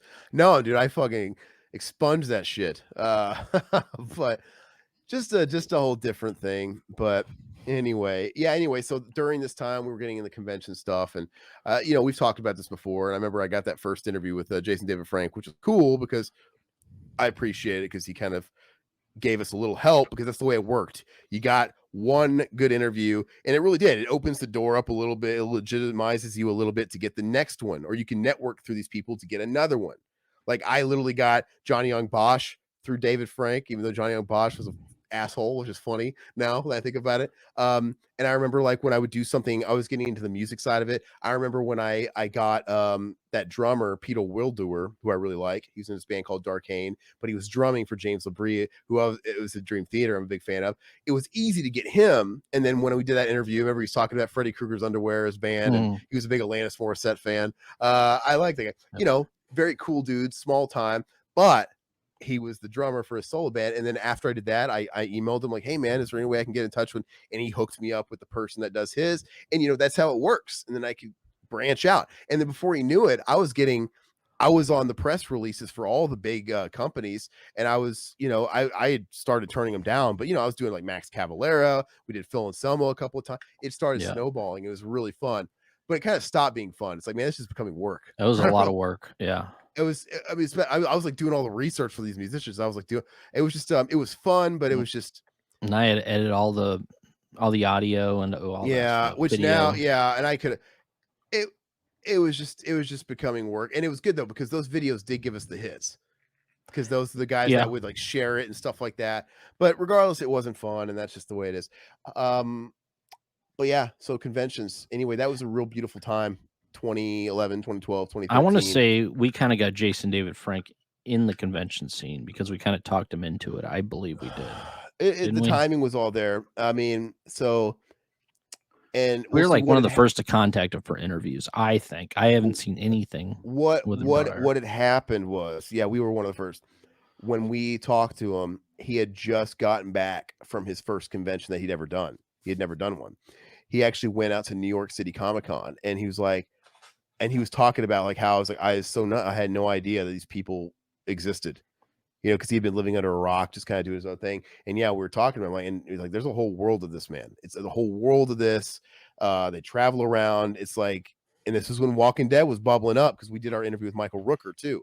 Remember, around the same Michael time, Rooker. same year, which he did it from a fucking car, and his audio was shit. But that was cool too. But and so it was literally that following season that he was booking all of them. So we were in on it right at the beginning. I don't know, but it was an exciting time. It was really cool, and it was really fun for a split second for that scene to kind of be commercial, to be it was kind of fun for a limelight getting shined on some of those people and some of those movies and actors, because it's cool, man. They're all going to your local horror convention. They're going to meet Merle from The Walking Dead, but they're meeting Henry, Portrait of a Serial Killer, man.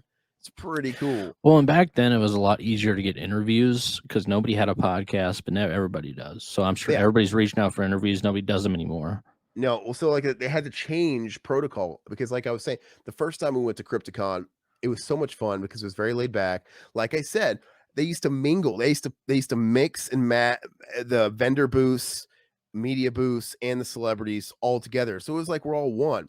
So it was like I remember our first convention. We're right next to like fucking Ernie Hudson's right next to us. We got Margot Kidder. Margot Kidder. Was that on the first one or the second one? That was the second one. I'm pretty sure that was the second time. I don't remember. Maybe not. I'm confused. Whatever. You got Margot Kidder right here. You got Ernie Hudson right here. You got Bow to the King right next to me. You got like some dude from The Dark Knight that had like one line of The Dark Knight right next to us, like right here. And he's bored on his phone all weekend. And it's cool, man. And now it's different. And like Todd said, there wasn't like a lot of podcasts or anything like stuff going on. So it was guerrilla. We would go there with a plan of, hey, we're going to get a booth. We're going to talk. We're going to preach the gospel on our podcast. We're going to have cards and flyers. We're going to do some raffles. We're going to get some people interested and subscribe to the show. And I don't think we actually did a live show that first one, but that was a missed opportunity. We probably should do that. But anyway, and then we're gonna walk around with like our hand recorders and little shit lapel mics and stuff like that, and we're gonna just try and do some pickup interviews. And we did more than one Crypticon because I don't know why we're crazy because we had the one with Mark Patton and Lisa Wilcox and all that stuff. Yeah. We did more than one because that was the Herschel one. So we've done two. We did two, and then we did a third one when Will showed up. Right when I flew out there. I think so. Yeah. Yeah. So the first one. I don't know if we got a booth the first one. Yeah, we did. Okay. Yeah, we did. We had a booth. Oh. I think it was the second one that your mom came up and Bob took the flyers. I'm getting them a little confused. Yeah. But the second one definitely had Herschel. The second one definitely had the little girls from Walking Dead. Like, look at the flowers. And then they had like Michael Biehn and the Lisa Wilcox and Mark Patton and Bai Ling. That was a different one, I'm pretty sure. I think you might be right. I can't remember. The first one was, so there was a few, but anyway, but it's cool. We'd walk around and we'd be respectful. Not Mike Patton, Mark Patton. That'd be cool if it was Mike Patton, Mendoza. No, we'd approach people when they had a gap, and we would just be like, "Hey, is there any way, like maybe on Sunday when you're not busy, like if you had 5 minutes, could we just stop by your table and just riff for 5?" And most people were cool. Now, obviously, somebody wasn't, because I don't know if it was the first year or if it was the second year, because we did it the second year too. Mark Patton and all those people, that I think it was after that it immediately came out. Chaz had posted like these new rules, like basically no more unsolicited interviews, press, no podcast walking around. If you have a podcast, don't do. And it was just like, it felt like a personal attack because we were the only ones doing it. We were the only ones doing it. We're the only ones there. And maybe it's possible that even if most people were very nice about it, maybe it's possible we didn't read the signals right. Maybe some people were annoyed that we even asked. Maybe, yeah. It's possible. And they were just being nice. But I like to think most people were nice because, people like Mark Patton was really nice, and he gave us the time of day, and I sat down with him, and he was very in his character and talking about his stuff. I get it. Like, maybe some of these people, if it was during a slow time, if they're doing a sit down with us for 5 to 10 minutes, maybe they're missing out on like somebody's $20, maybe. But we would get people on a lunch break, or if they were like cool with being at their table at lunch, maybe some people just chill out at lunch on the table. Some people would leave, but like, because we would always do it when it was slow. And he was really nice. I remember Scout Taylor Compton was really nice. The thing is these people could have just said no. Bai Ling was nice. Bai Ling was way nice. She would have sucked my dick for $20 in attention, I bet, dude. I mean, she seemed like she was ready to go. But no, and then like Carrie Wurr, right, from like Remote Control, right, and the Sharknado, and Thinner, beautiful woman. She was very nice. But there was, maybe, you never know. Maybe it was a couple of those people that it didn't work out that were the complainers, right? Like, I'm sorry, Fred the Hammer. Oh yeah, Fred the Hammer. You just had to say no, because he never said no. He would just say, "One never knows." He would give us these cryptic asshole answers. Yeah. Like, just say no, dickhead.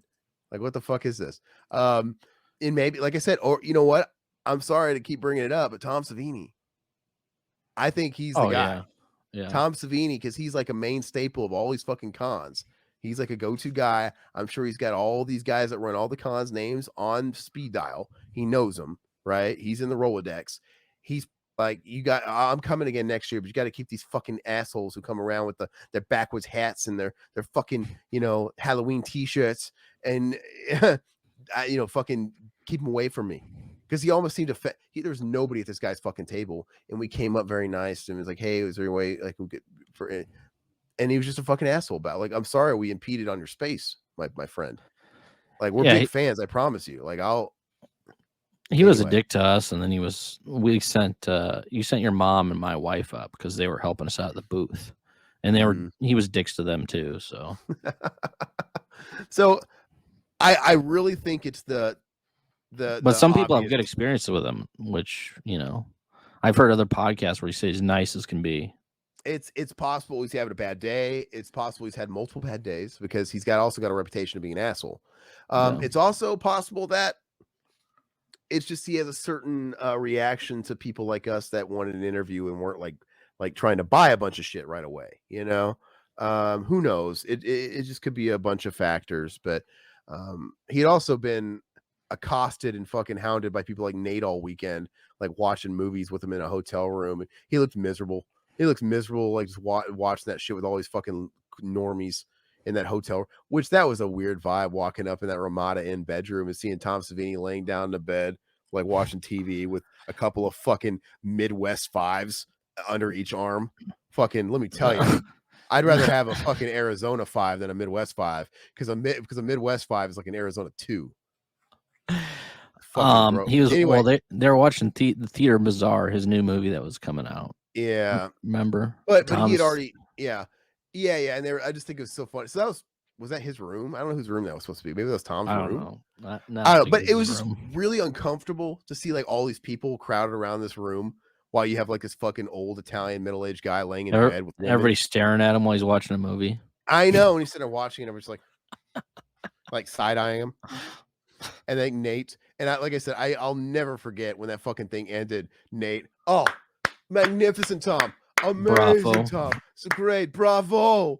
And I'm like, and I'm the only one thinking like, I'm disgusted because this is garbage, everybody. I didn't say it, but I'm like not clapping, and I'm like, I'm getting out of here. Like, this is not good. And then we went to the little film, the film festival show in one of the rooms. Was that in a hotel room too, or was that a little convention room? Probably like a convention type. There was like 3 drunk people like passed out in the back chairs or whatever. Like, yeah, it was nothing. Nobody was watching anything. And he said, like, I think he was saying like Tom popped in. Like, Tom said he'd pop in and come and see my film. Like, I don't know if he actually popped in. He's still waiting on Tom. Like 6 hours is like 3:30 in the morning. Tom said he stopped by. Yeah, it's so fun. So, sorry guys. But I love it, man. I love that first convention that we ever had because of these memories. It's not topped. Like between the Tom Savini hotel room, because I've never been to a convention that's been like that since. That first one felt like a party. It felt like everybody was really just intermingling. You're riding the elevators with Bill Moseley. We're watching William Forsythe drunk as a skunk, dude, walking down the halls of a Ramada Inn. He looked like he made about $10,000 a year, but yet he's been in movies like Once Upon a Time in America. He's worked with the greats. He really has. Yeah. And he just looked like a fucking drunk skunk that goes out to the lake and fishes and stains on his shirt. Dude, he was at his table. He had a whole fucking cooler of natural ice next to him, and he just kept loading up cheap beer. Like, yeah, what do you say, Forsythe? Yeah, okay, William Forsythe. Yeah. He played. Yeah. And I can't remember who we saw. Yeah, he played Devil's Rejects, right? Yeah. Mm-hmm. But like, this is the guy that was in Sergio Leone's Once Upon a Time in America with De Niro and James Woods. These like great movies. He was in American Me with Edward James Olmos. That's a great movie. Yeah. He's been in some like cool movie, and he's like, now he's at this convention drinking natural ice, piss water, and he's wearing like fucking flip-flops and just camo short. I do remember the flip-flops. He did wear flip-flops, didn't he? And he was red in the face. He was drunk. We saw him like coming downstairs. Like we were on the same floor as him in our Ramada Inn, and we passed him in the hallway as he was coming out, and he was heading down to the floor. He was lush and beat red in the face. Like he didn't stop drinking all night. And just, it was just, yeah. And he was in Dick Tracy, right? He played Flat Top, right? Yeah. Yeah. Yeah. It's just, I don't know. It's just a wild place to be. It was It was funny going to the buffet in the morning and getting bacon and eggs and walking by Tom Savini sitting at a table eating sausage, dude. Oh, he was sitting at a table next to us talking to some fucking ladies he fucked the night before. Yeah. I don't know. It's so funny, dude. But anyway, it was to be my first time at a convention or seeing any kind of like quote unquote celebrities, it was a pretty surreal experience just seeing all these people so melded together. Well, it wasn't, nobody was separated. Like I said, you could accost and bug Tom Savini while he's eating shitty motel sausage, if you wanted to. And you could go in a Ramada Inn hotel room with Tom Savini and fondle. You probably could have like started stroking his cock while they're watching that movie. He probably just would have let it happen under the blanket. Like, all right, Tom. Like it's so that was the weirdest thing in the world, just seeing all these people in that room. I can't express that enough. It was fucking like, it was like Videodrome shit, right? I was waiting for him to start quoting like some fucking shit. Staring at the TV, being all weird, like, are you guys zombified? Like, this is not good. What is going on here? I wanted fucking Tom Savini to like reach into his fucking pussy stomach. But yeah, and you have like Fred the Hammer, which is a great memory and all that stuff. But then I said it didn't take but a few years for it to all change. Fast forward to the last time that we went to Kansas Crypticon, which, you know, I have no desire to do Crypticon again, really. They moved on to a bigger place and they completely segregated everybody. Now all the talents was on a totally separate level, and all the people like us were on a separate level. And it really was separated, and it was not so easy to get to know anybody, a little bit more blocked off. And they started becoming more and more and more like the big commercial cons that really popped up as a result of The Walking Dead. Like you had Wizard World, which we went to a Wizard World as well, but Wizard World, go to any bigger city, and we got a lot of them here. We got Phoenix Fan Fusion, we have Phoenix Comic Con, and they're always held at the Phoenix Convention Center, just like Wizard World. It's the big downtown convention center where they got multi levels, and like the first 3 levels might be vendors, different kinds of vendors, and like level 4 or level 5 are all like guests, and it's just so confusing. And you don't even have any dreams of really, you can't even walk by and catch a glimpse of somebody, because the way they've got the lines all organized and they've got everything covered. Like, you're not going to see Michael J. Fox unless you wait in line for 3 hours and you get up to bat and you actually see him. Like, he's kind of hidden away. There's no freebies. You can't even get like a glimpse. It's really kind of cheap, and I just don't like the way it is now. That's terrible, because you can't actually just go up and talk to him. You have to buy something. You know, you're obligated to pretty much buy something. I'm telling you, back in the day, you know, you could walk past Linda Blair's table and you could see what she has to offer, and you could even like wave hi and say hi, and she'll wave talk back to her. Just ask. Or you could stop and say something nice, you know, whatever, and just be a person. I mean, like, it's just changed. And that change happened when you had bigger celebrities sticking their pinky into the pie, right? I blame it on Walking Dead. I think Walking Dead changed the whole game. Walking Dead changed the whole game, and I don't blame it. Like I said, when you see how much money Norman Reedus was making in his heyday, like he was bringing home $500,000 for a weekend of these things. Oh, I'm sure. He was making so much money for nothing, charging arms and a leg for just these VIP meet greets. And like I said, and he was not only in something that was quote unquote genre specific and it was applicable, but it was something that was commercial. Zombies became mainstream. So it was just lightning in a bottle. Everything sort of lined up perfectly for this type of thing. And then, then you have like all the Marvel people coming in. Now you have like you just got bigger clientele coming in. Dude, Fraser Crane's doing a converse. We saw this. Yep. We saw a con where you got like Fraser Crane. I saw tonight Chevy Chase is doing one. We can go to Steel City Comic Con and we can meet Fraser Crane. We can meet Ivan Drago, and we could meet Scott Ian of Anthrax and Norm from Cheers all in the same afternoon. Yep. Fucking wild. Mm-hmm. And that's a pretty good con, actually. Sounds like. Yeah, it's pretty interesting, but it's so wild, and I just don't know. It just wouldn't have been possible without Walking Dead. You're right, but like I said, these bigger names came in, and then terms came into the play, stipulations came in, like, you know, hey, I'll do these cons, but you know, I gotta have something. So you're not gonna see Kelsey Grammer at a cum-stained Ramada Inn convention hall floor, like the carpets were like dirty with soda stains and shit. You're not gonna see it. You're not just gonna walk by Fraser Crane and high five him as you're walking to go take a shit. It's just we're not gonna be hanging out outside smoking a cigarette with Fraser Crane like you could do. You could go you can go outside and someone could have a smoke and whatever. Smoke with a hammer. One of the guests would be out there smoke. Yeah. Hammer was out there smoking a cigarette, and we were out there chatting with Hammer, and he was an asshole again. But I'm saying, like, that was the beauty of it, is we felt like people. It was kind of cool. And Fred the Hammer just hated people, but it was also kind of cool because you got to see, like, I love when they hate us too. I just communicate with us. That's it. So I remember, like, they had a bar, and I remember, like, the motel bar at night. I remember, I don't remember if it was like T-Bird or if it was Nate or whatever. It's probably Nate, because he was really trying to, like, schmooze and network, and more power to him. And I remember you had somebody like different levels of clientele. You had somebody like Tony Moran, the fake yeah. Michael Myers, The right? 10-second Michael Myers for one scene, and that literally sells the 8x10s of Nick Castle in the mask. It's really fun. Anyway, that guy is supposedly super nice. Why wouldn't it be? He has nothing. He's literally stealing what he has. He's really making. Anyway, I remember him going to that bar, and I remember, like, Nate and everybody, like, buying him drinks. Oh yeah, a guy like that's living it up. He's punching up being at a convention like this. He was doing nothing. He's like, yeah, I'll talk to everybody. I love the fans. Oh yeah. Oh well, he's for the people, like the fans. Like, he shouldn't. Remember we ran into his, like, his fake agent. Yes. Who's God, no, you know what? I don't remember who. Some guy from New York. Dude from New York or something. He wasn't I don't remember who he was representing. He was either representing Tony Moran, or he was talking shit on Tony Moran, representing someone else. I don't remember who it was, but he looked like a Wahlberg brother that survived an abortion.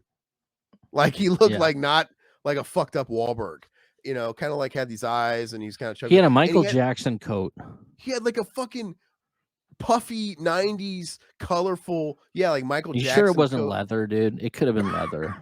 I just remember it was a loud jacket, and I felt like he had, like, a Coach Bombay, I've got money now, like, flat bill cap, right? Yeah. Like in Mighty Ducks 2, like, he's walking around with, like, some fucking NHL fucking Coach Bombay hat, and he's got a fluffy coat, and he's just, like, really angry, and he's, like, talking about, like, the industry, like, oh yeah, like, I represent this guy, fucking asshole, guy's a fucking ass. And first of all, even me, I was like, I was very interested in what this guy had to say, because he's hilarious. But I was getting tipped off in my head, like, why is this guy telling us all this, and we're just a couple of fucking podcast losers? That was like the first 10 minutes we got there. We're like, what the heck's going on? It's like, could it also be that he's a loser himself, and he's really not who he says he is?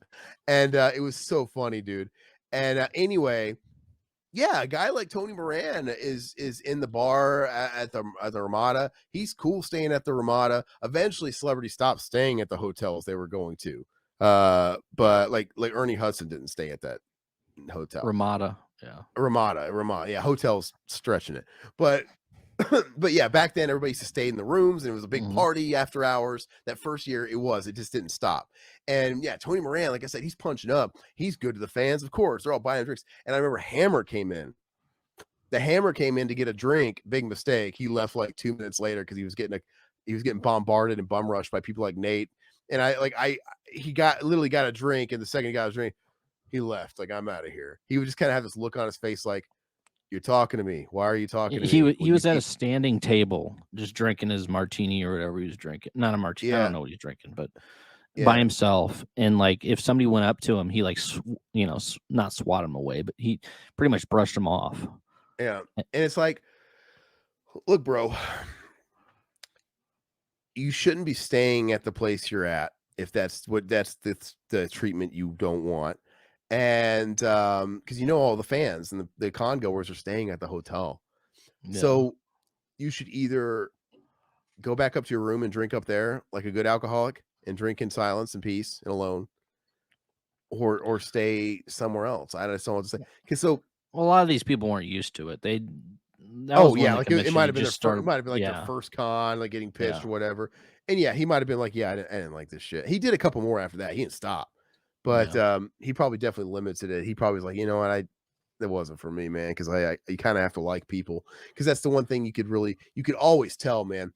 You started getting in these bigger clientele, and then maybe not bigger clientele, but just when you're really scraping the bottom of the barrel of guests, like, oh, this guy played some extra alien in an episode of Deep Space Nine one time. Oh, that guy is fucking excited to talk to you about his one line in Deep Space Nine, episode fucking 3 of season 4. That's what he Yeah. has, and he's stoked to get a little bit of money out of the deal. But even when you get up to the Fred the Hammer level, man, it's really easy to see who doesn't want to be there. Mhm. And that's honestly just as much fun walking the aisles. And back in the days when they weren't like separated like cattle, you could walk by and you could see like Doug Bradley looking Yep. like he'd rather be anywhere else. He'd rather be getting root canal surgery. They had these conventions. Yeah. Looks miserable. Like fucking kill me. I used to do If time Shakespeare. allows. Yeah, like, hey, can we get an interview when you get time Sunday? Like, if time allows. Like, it kind of looks like time's allowing right now. You think it's gonna heat up for you? Like, you fucking asshole. You're just a dickhead, dude. If you don't want to be somewhere, don't be somewhere. But I'm telling you, I miss it. I miss seeing those He's still curmudgeons doing too, conventions, man. because he can't afford not to. Yeah, And that brings me into my next topic is I used to have a certain feeling about it. Like when they blew up mainstream, we watched the prices go up. Right. And that's something Walking Dead did, right? Because you had these people that were on a commercial hit show that was branching into con territory because it was technically horror related, horror adjacent, zombies. And people like Norman Reedus and these guys were hot, man. They could test the water. They were charging a lot. And I Keep swear to dogging you, to get a pee. go ahead. Every single season that these guys would come back, their prices would increase and they'd test the waters more. Like, how much can we charge and how much will people pay? And yeah, and then we just saw it. We saw the tides just keep rising. That tide was raising all the ships around them, and now you have everybody jacking up their prices. And this is kind of before inflation wasn't a huge deal or anything at the time. It was very natural. But now you had people like gosh, what is her name? People from like the Monster Squad. Somebody from the Monster Squad all of a sudden going from $20 picture 8x10 and a photo to okay, 8x10 is going to be $25 and a photo is going to be an additional $15. Okay. Well, then it's going to be like, okay. And then next year, okay, $50 for an 8x10, $20 for a picture. And fair play, man. That's just that's capitalism. Right? They realize that, wow, these conventions are super mainstream now. People come to play. People, like I said, this is their Disney World. They save up for their vacation funds. They go with their family and they're going there with cash in hand. Nope. The people that go to conventions, they don't want to waste their money on ATM fees. So they're coming with wads of cash in their pocket, right? Burning a hole in their pocket, and they're going to unload it.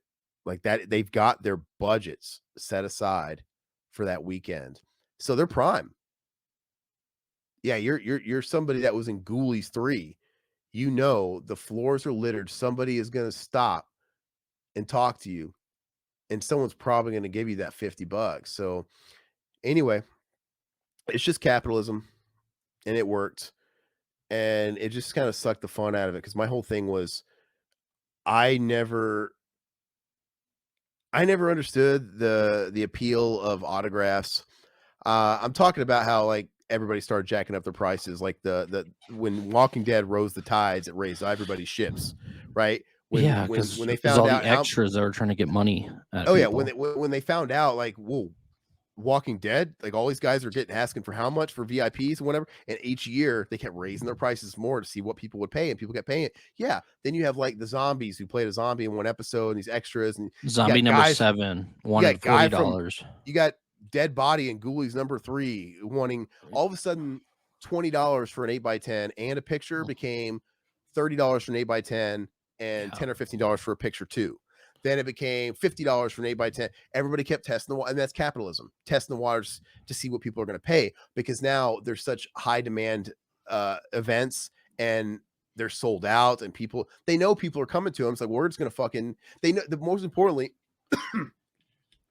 like I was said at the top of the show, these people are going to their Disneyland. Yep. This is people that plan their vacation budgets, and they've got money, wads of cash burning holes in their pockets, and they're going with a budget in mind. Like, hey, I've got $500 to blow at this convention. So they're just fishing a barrel. Which I don't blame them, because I'm doing the same thing this year. It's like, They know how, so they're privy to the game, and they're gonna jack up their prices because they know people are gonna be more inclined to pay it. Because when you've got a wad of money in your pocket, you know you're wanting to spend, you're gonna waste it on something. And I was even telling them too, where it's like, dude, the kind of clientele that goes to conventions, they don't want to waste money on ATM fees, so they've come to play with their budget in their pocket. So like I said, you have all these people that are just jacking up prices and people pay it. And like I said, I feel two ways about it. On one hand, I was telling them I don't see the appeal. I've never understood the appeal of getting autographs and stuff. I just don't. I don't understand. Some of them I like. I get some. I just don't understand the value of it. It's just, for me, if somebody feels value in there's value in that, that's great. I don't understand the idea of somebody's writing on something and giving it to me.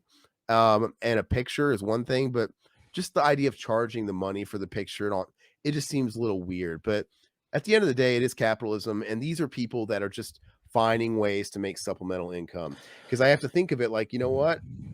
If I was a guy that did a little bit of acting work at a time, or maybe I really wanted to pursue acting on an even more successful level and didn't, but I had this one project that I can kind of lean on, and now there's a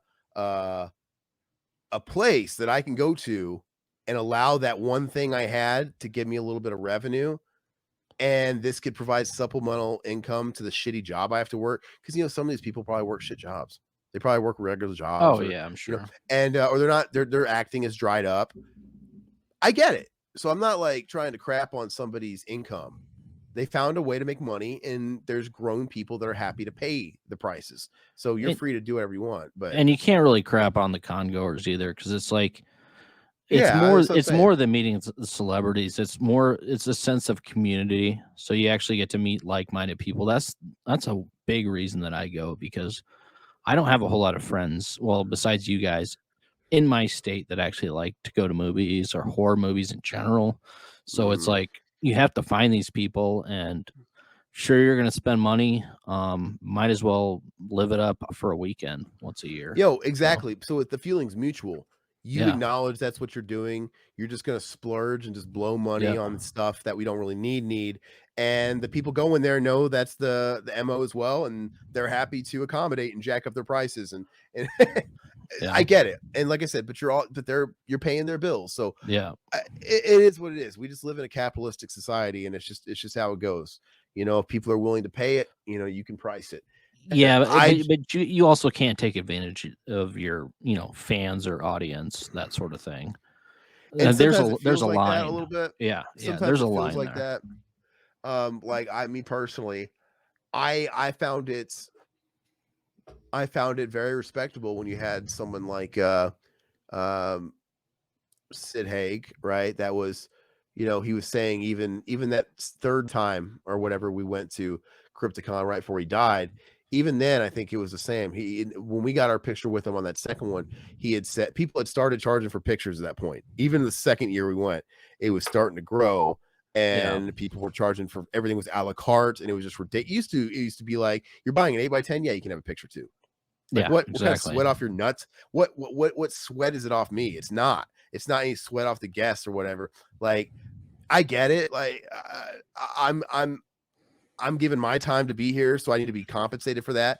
But the convention paid to bring you there. Yeah. Right.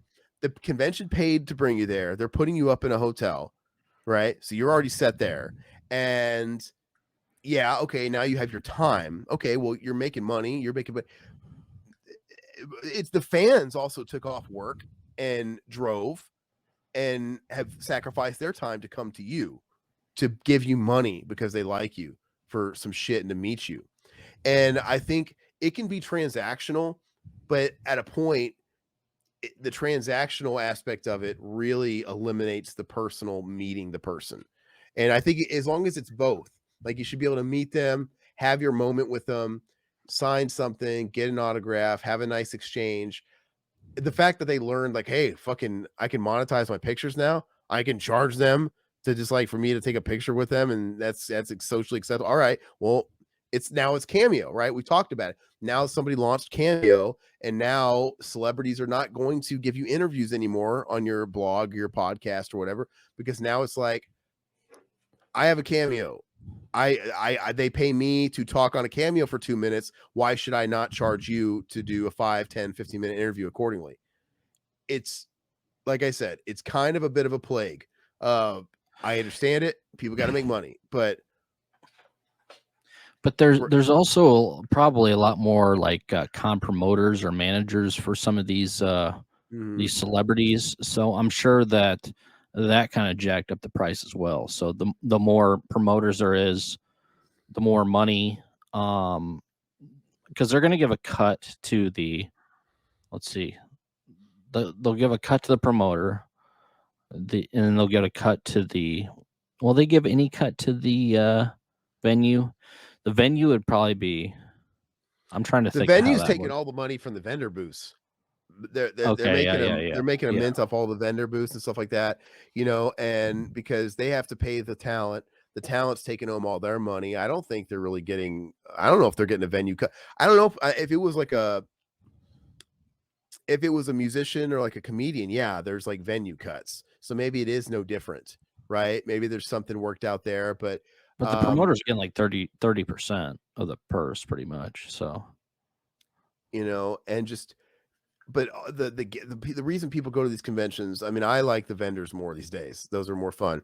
But the reason the people are really going is maybe people stay for the vendors, but people are going for the guests. And so the guests are bringing people into these venues, and then their hope is, well, just like the movies, these people are gonna buy some other shit. They're gonna put money into everything else except for the celebrities, and it's just gonna keep attendance coming and whatever. Everybody's gonna be happy. It's just a fine line. And to kind of start winding down on this topic, because I know we've been going a little long. Where is it at today? Because we're talking about 8, 9, 10 years ago, but I think conventions are a mainstay. I don't think they're going anywhere now because no. it's just they do big business here in Phoenix. We have a few big ones. I mean, we got video game. We got one of the biggest video game conventions out here. We got big toy conventions. Obviously, we got a couple big nerd conventions, and we have a pretty good horror convention. We're thriving here, and they always get busy, especially like the big pop culture ones in the downtown, dude, like the Wizard World type ones. Like those ones are just jam packed. I don't think they're going anywhere. Especially now that after COVID, I mean, they've been out for 3 years. I mean, people are craving that now. So it's just not going anywhere. And like I said, it's just the times are changing. They're just never going to be like they were. And that's kind of sad. But that's why I like the one I have here, because right now Mad Monster still feels small enough. Like it the one is. you went It's to. very, very cool. I liked it a lot, actually. It was cool. And they relocated because the first few years I went to it when I got your George Romero, it was in Scottsdale. And over by that casino I dropped my mom at when we went to that was that cool. big mall. Yeah. I dropped off at that little casino. That's where it used to be, where I dropped her off in that casino. And it sucks because it's a little farther away. It's not on my side of town. So, but it was even smaller. It was even smaller. Like the floor was like ridiculous. And I couldn't believe I was in this tiny, like, I don't know. It felt like an oversized garage, but yeah, I was looking at Linda Blair. Robert Englund did that one at one point. I had Doug Bradley. Doug Bradley was at that one doing the big Pinhead thing with Tom Savini. It was like the A-list of horror. I'm like, and they were just like in this little fucking place. And that's where I was eating tacos next to Danny Trejo, dude. Little taco stand at the inside of it. Which reminds me, that Danny Trejo clip. Did you ever upload that? I never did. Remind me, I will do it. I still have it. I'll put it up somewhere. Maybe I'll put it up as a short, dude, or I'll put it up on Patreon. I apologize. But anyway, to wrap it all up in a bow, Todd was showing me a convention, and it was really eye-opening, and it was for Horror Hound Weekend, and it was a picture of one of the kids from Cobra Kai. And you made a comment that was really true, because I've been seeing it a lot. I've seen it a lot. You basically said, like, basically to the Walking Dead is old news. Out with Walking Dead. It's all in with Cobra Kai. Yep. And it's true. And that's fine. But now you have like these people like Cobra Kai polluting Horror Hound. Horror Hound and these ones that started out as horror, they're now like probably kicking themselves. It's like, oh god, I kind of regret calling ourselves HorrorCon. Horror Hound. Like, I wouldn't even be surprised if they eventually rebrand, because that's just not where the money is. Because now when you have your top billed people at Horror Hound being like Cobra Kai, I'm like, this is not even in the name anymore. they all wish if Casey Crypticon and all these people could be like a Wizard World thing, they would. They all want to get to this giant conglomerate level. And to do that, you have to break out of horror. And I bet you a lot of them, they all started out as like, hey, appreciation for the underground. But then they all want to like jump on that meal train too. And they're probably like, fuck, man, we put ourselves in a corner. But they just all want the same thing. They would rather have like Captain Marvel and fucking Doctor Who and, you know, Cobra Kai and all that stuff. And because you know what? I mean, I bet you they would all abandon horror altogether if it meant the money and they could do it. And I think they're going to start phasing a lot of it out. Well, because we were kind of talking about that. The new generation of horror fan is going to kind of push towards the early 2000s. It's going to be the Scream people, because the Horror Hound this year is all about Scream people. You have Skeet Ulrich, you have Matthew Lillard, you have all these old Scream, and it starts with one, but they're going to get phased out quick. The new ones is probably going to be like maybe we'll get like Jenna. Well, I don't think Jenna Ortega. Jenna Ortega is like becoming A-list now. Yeah, like, yeah. But give her 10, 15 years. Yeah, people like that. Like they're going to become. I could see Jenna Ortega doing one of the really big conventions, the really, really big ones. Because like some of these really big conventions, you have like Marvel people doing. You have Captain America and Thor doing them, right? They'll do these really big ones. So it's just become big money. Yeah, anyway, it's just funny to see how a lot of them kind of lose the plot and they're all just trying to survive and make more money. They're selling those pop figures to stay alive. And also these classic old, you know, horror directors, horror actors, they're getting phased out. So people don't really give a shit about them anymore. Like I was telling Aaron, I was like, John Carpenter, I'm sure that they'd rather go see Cobra Kai. You know, nobody gives a shit about. I mean, I do, we do, but the majority of people don't anymore. It's funny you bring that up because that's actually what I wanted to make this show about. We never even got to it because we went long, but I'll wrap it up in a bow if you want, because that's a huge thing, because he was talking about that. And I was saying, I really think that we're the last of that ilk, because Todd and I, we've got one foot in the old school, the pre-digital age, and we got one foot into the digital social media age that we live in now. And you know, we're technically millennials, but we're really we're like fringe millennials, and we're right on the cusp of being a millennial. But it's like, I feel like there's this little gray area, like there's something between Gen X and millennial that I feel like we are, because like I said, I've got one foot, what I feel like, in the stuff that Gen X had, and then one foot in the millennial stuff. And anyway, it's an interesting thing. I'm glad I have perspective on both sides of things. I think it's a place of benefit. But I think we're the last generation to really care about John Carpenter, and because the sad, unfortunate reality is we all turn to dust and time forgets everything, and it's sad. So like, for example, like even when gosh, how many years ago was it at this point, man? Was it like 5-6 years ago when I got you that Romero? 2017. I think he died in 2017. Okay. Yeah. So it's about 6 years ago. Yeah. I went to the monster, Mad Monster party here in AZ, and I went there just to get Todd his autograph, and nobody gave a shit. I was there, and it's just like nobody was at George Romero's table, and it was like, this is a legend, man. This is the guy. And I saw him weeks before he died, and he was not looking good. You know, his handler, who might have been his wife, I assume was his wife. Seemed like it. You know, when he signed your thing, you know, she had to lift his hand for him and do this with his hand, and basically sign it for him with him. And I mean, he was there, and he had trouble moving, but he still looked like George. He still was wearing the fucking Marty McFly big old vest, and he had the big old Coke bottle rim glasses, smell like mothballs of cigarettes, just like God intended. But but I'm like, where is everybody? I don't care if it's a slow period or whatever. It's just like, and it just blows my mind. The fact of the matter is anybody younger than us does not know who George Romero is. Yeah. And I think that, I think that I made this point to Todd earlier. I thought about this a lot. The biggest names in pop culture will survive the longest, sure. Right. I think the Beatles, right? They're look as huge as they are pop culturally, Yeah. they'll be around in a few hundred years, but I think they'll transcend into something like Mozart or Beethoven. They'll be in the history books and they'll be they'll be revered like classical musicians are today. But that's still a bit of a different level. And I think that still eventually, a few more 100 years down the road, people will still forget. They'll be washed away. And to think that it wasn't even a century ago, less than a century ago, 80 years ago, Mickey Rooney was the highest box office draw actor in the entire world. Mickey Rooney. Yeah. Fast forward a handful of decades, and he is doing Silent Night, Deadly Night, Toy Maker for pennies. And I'm surprised Rooney is, but I do.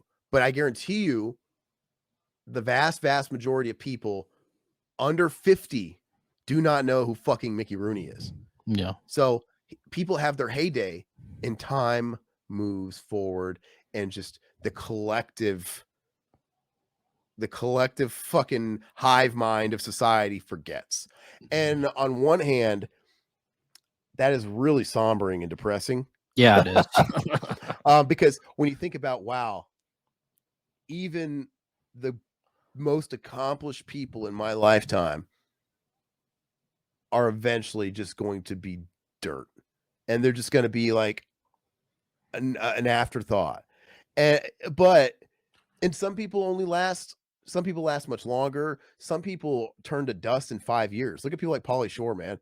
I'm not to shit on Pauly Shore, but Pauly Shore was big for like 5 years, then everybody forgot him. Limp Bizkit, we brought it back around to Limp Bizkit again. Limp Bizkit was huge for 5 years. And then literally they have like these reaction videos out right now of like teenagers today listening to Limp Bizkit, reacting to Limp Bizkit. None of them fucking know who Limp Bizkit is. Or really? I'll have to watch those. That sounds interesting. And it's funny how you have these people that are 14, 15, 16, 17-year-olds that have never heard Roland, that have never heard Nookie, and that do not even know who Limp Bizkit is. And that just tells you how fast society purged and spit Limp Bizkit out. But that's wild to me because they were huge. Like Nickelback. I mean, they were fucking huge. Fred Durst was a legitimate pop star. He was like, he was rubbing his shoulders and getting talked in the same breath as like Christina and Britney at the time. He was showing up in the pop magazines. He was really becoming that guy. And then the fact that is really just erased in like less than a generation is mind boggling to me. Like, even like you'd think like, gosh, I don't know. Like you'd think you'd still be at least known as being a relic to everybody, right? Because even in the 90s, I knew who people like Culture Club were. Boy George wasn't a popular anymore, but even I grew up with VH1. I knew who Culture Club and Boy George was, even though that he wasn't hip or he wasn't my generation. I knew who they were, and I knew where they lived and died and existed in pop culture relevance. But the fact that they don't know who fucking Fred Durst is, and this guy sold as many records as he did in a short amount of time, blows me away. Now, on one hand, like I said, it's very humbling and very depressing because, I think a lot of people are always stressing about living up to some magical potential and maybe obtaining what other people are showing can be obtained as like a goal. And when you think about it, it's like, dude, even if you hit that magical thing you're trying to obtain, even those people you're idolizing yourself after, they eventually will be forgotten. And so that's depressing. But I think you need to spin it. I try and spin it into a positive way. I'm like, you know what? I'm going to let that relieve the pressure. Because what does it all mean? If you just accept that you're a very small part of a very big picture, maybe it should like take the pressure off of having to live up to some crazy standard, right? And maybe it'll help you live in the moment a little better because it's like, look, none of it's going to matter in fucking 100 years. Even 100 years. It's not going to fucking matter. How well do you know your great-great-grandfather, Todd? Your great-great-grandfather. Great. I know who he is, and I know where he immigrated from. I know where he lived. But that's about it. Yeah. Now, if you take it back one more, you don't know shit. I'm telling you, it just gets drowned out, even within even in your own family. So in 100 years, no one's gonna fucking know me, even in my family. For God, no. it's pretty humbling. So I don't let that be depressing. I think that should be a good feeling. Like, you know what? Like, why am I stressing so much? Everybody stresses about this like internal clock about, oh, I should be here at this point in my life. I should have accomplished this. I should have this house, or I should have these kids, or I should be this place in my career. Or I should be just why? Just enjoy your life for what it is. Do the best you can, but don't like Then you'll be don't wormwood. don't miss the forest for the trees, man. Enjoy what you got right here because it just doesn't matter. We're all going to end up in the same place one way or another, whatever you believe that to be, and it's not going to matter to anything going on here. So just do the best you can. But it's depressing, but at the same time, comforting that someday I'll probably be on the same playing field as Paul McCartney. Like we'll be wherever we're going to be, and Paul McCartney is just another fucking ball of energy flying around. Like, hey, it's the guy that did Blackbird. I That's did. true. That's true I and did. depressing at the It's same like time. I did. That's the guy that did Blackbird, and I'm the guy that did Time for Exposing Myself in a Public Park.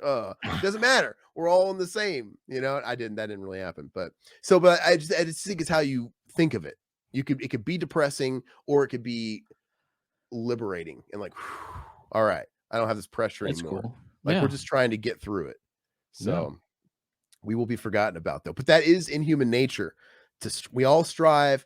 It's in human nature to procreate, and procreating is part of just living on. Yep. That's living on. I got to carry on my blood somehow. I got to live on. So it's in human nature to procreate, and it's in human nature to just leave behind something. So if it's not through children, it's through some body of work. Legacy. You have to have somebody with A legacy. legacy. But even all those legacies will end eventually. Eventually, even if it's hundreds of years into the future, they will not live forever and ever and ever and ever and ever and ever eternally. So it's just such a weird concept, man. It absolutely blows me away, and it really gets me thinking, like, man, all this shit I'm looking at in this bedroom, what does it mean? What does this Ghostbusters 2 picture with Dan Aykroyd with a slime buster staring at me mean? Someday, probably soon, Dan Aykroyd's going to be dead. Hopefully, I just did not create a bad omen, but he's going to be dead along with Egon, who's staring at me right now, who's dead. And nobody's going to know Harold Ramis's name in 10 years if they still know him now. In another 50 years, that stuff will be dust. It will be dust. And even if they remade Ghostbusters in 50 years and Ghostbusters was seen as like a Turner Classic Movie oldie, they do that all the time. They've remade Murder on the Orient Express a million times. They've remade Death on the Nile a million times. How many people know the original actors that were in the original Murder on the Orient Express? How many people really know the actors that were in the original Death on the Nile or whatever, right? It doesn't matter. Even if the property kind of lives on a little bit longer than the people, it's just going to die, man. Like Bill Murray will be no better than Mickey Rooney in 50 years. It's nuts. It's nuts. So let's not depress anybody. Let's live on a good note, Aaron. Jesus. It is good. Well, I'm saying it's hard to take too seriously when people like Fred the Hammer burn you because it's funny. It's like, hey man, someday we're gonna be a good story. That's all. We're gonna be floating around the same cloud, Fred the Hammer, and I'm gonna be telling you, hey, remember that time on Earth when you dogged me for watching cartoons? Well, you know, great. You're like an old guy. You're like in your 50s. I was like in my 20s. I was like some young stinker who like watched cartoons. But now we're in the great beyond, man, where our 30-year age difference is a fucking drop in the bucket of infinity, and it means nothing. So let's have a beer. Let's have a cold one and get the stick out of your ass. You know, it's funny. It's just hard to take. You can't take anything too seriously. Anyway, hopefully that wasn't depressing. Yeah, don't need no legacy. Yeah, let's wrap it up and read a few last minute comments. Anybody wants to throw in something real quick, we will. We've been going a little long here, but it's been a fun conversation, really just kind of just free flowing. Let's see. Gamer guy, having worked behind the scenes at a con, it was interesting to see how the sausage was made with regards to how the con was run and how they allocate roles. I think the rise of Marvel and DC have also affected con. Of course they have. You know, at first though, it was like the extras, like the small bit players getting in these cons, and now even like your Tom Hollands and your fucking big are doing like the big ones. There's definitely a hierarchy of con, but the big people will do some kind of level of con. I mean, there was times, dude, 20 years ago, even like the granddaddy of all of them, the San Diego Comic-Con, you wouldn't have had a Robert Downey Jr. or Mel Gibson. You wouldn't even then. Yeah. It was just like a mega. But now you have Brad Pitt, you have all the A-listers like at least going to that one. And it's just weird. But anyway, but I agree. Mendoza says I went to a con back in 2011 and Thomas Jane was there and he looked miserable while signing photos. He was also selling t-shirts that said, "Who are all these losers?" That's hilarious. Oh, yeah, I would have bought one. That's great. I love. Did it have his face on it? That makes me respect him even more. He's very self-aware that he He's one of them too, though. But that sucks because I love Thomas Jane. I really do think Thomas Jane's great, and he's one of these almost was like, he made his real crack at being a lead man, but it just didn't work. He still shows up and stuff, but I think he's awesome.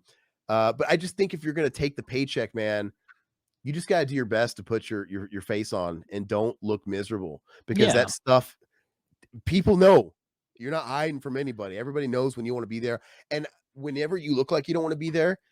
Even the people that want to talk to you, it makes them not want to talk to you because you come off intimidating.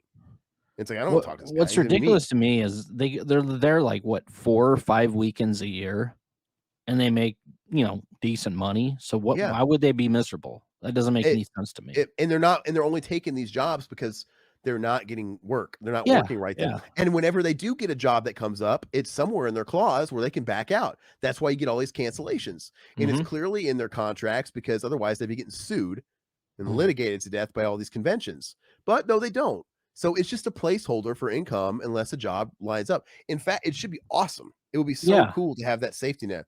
So I think 2011 Thomas Jane, with that said, I really think I'd have to go to more, but I think the sort of curmudgeon-y attitude has probably dissipated too lately.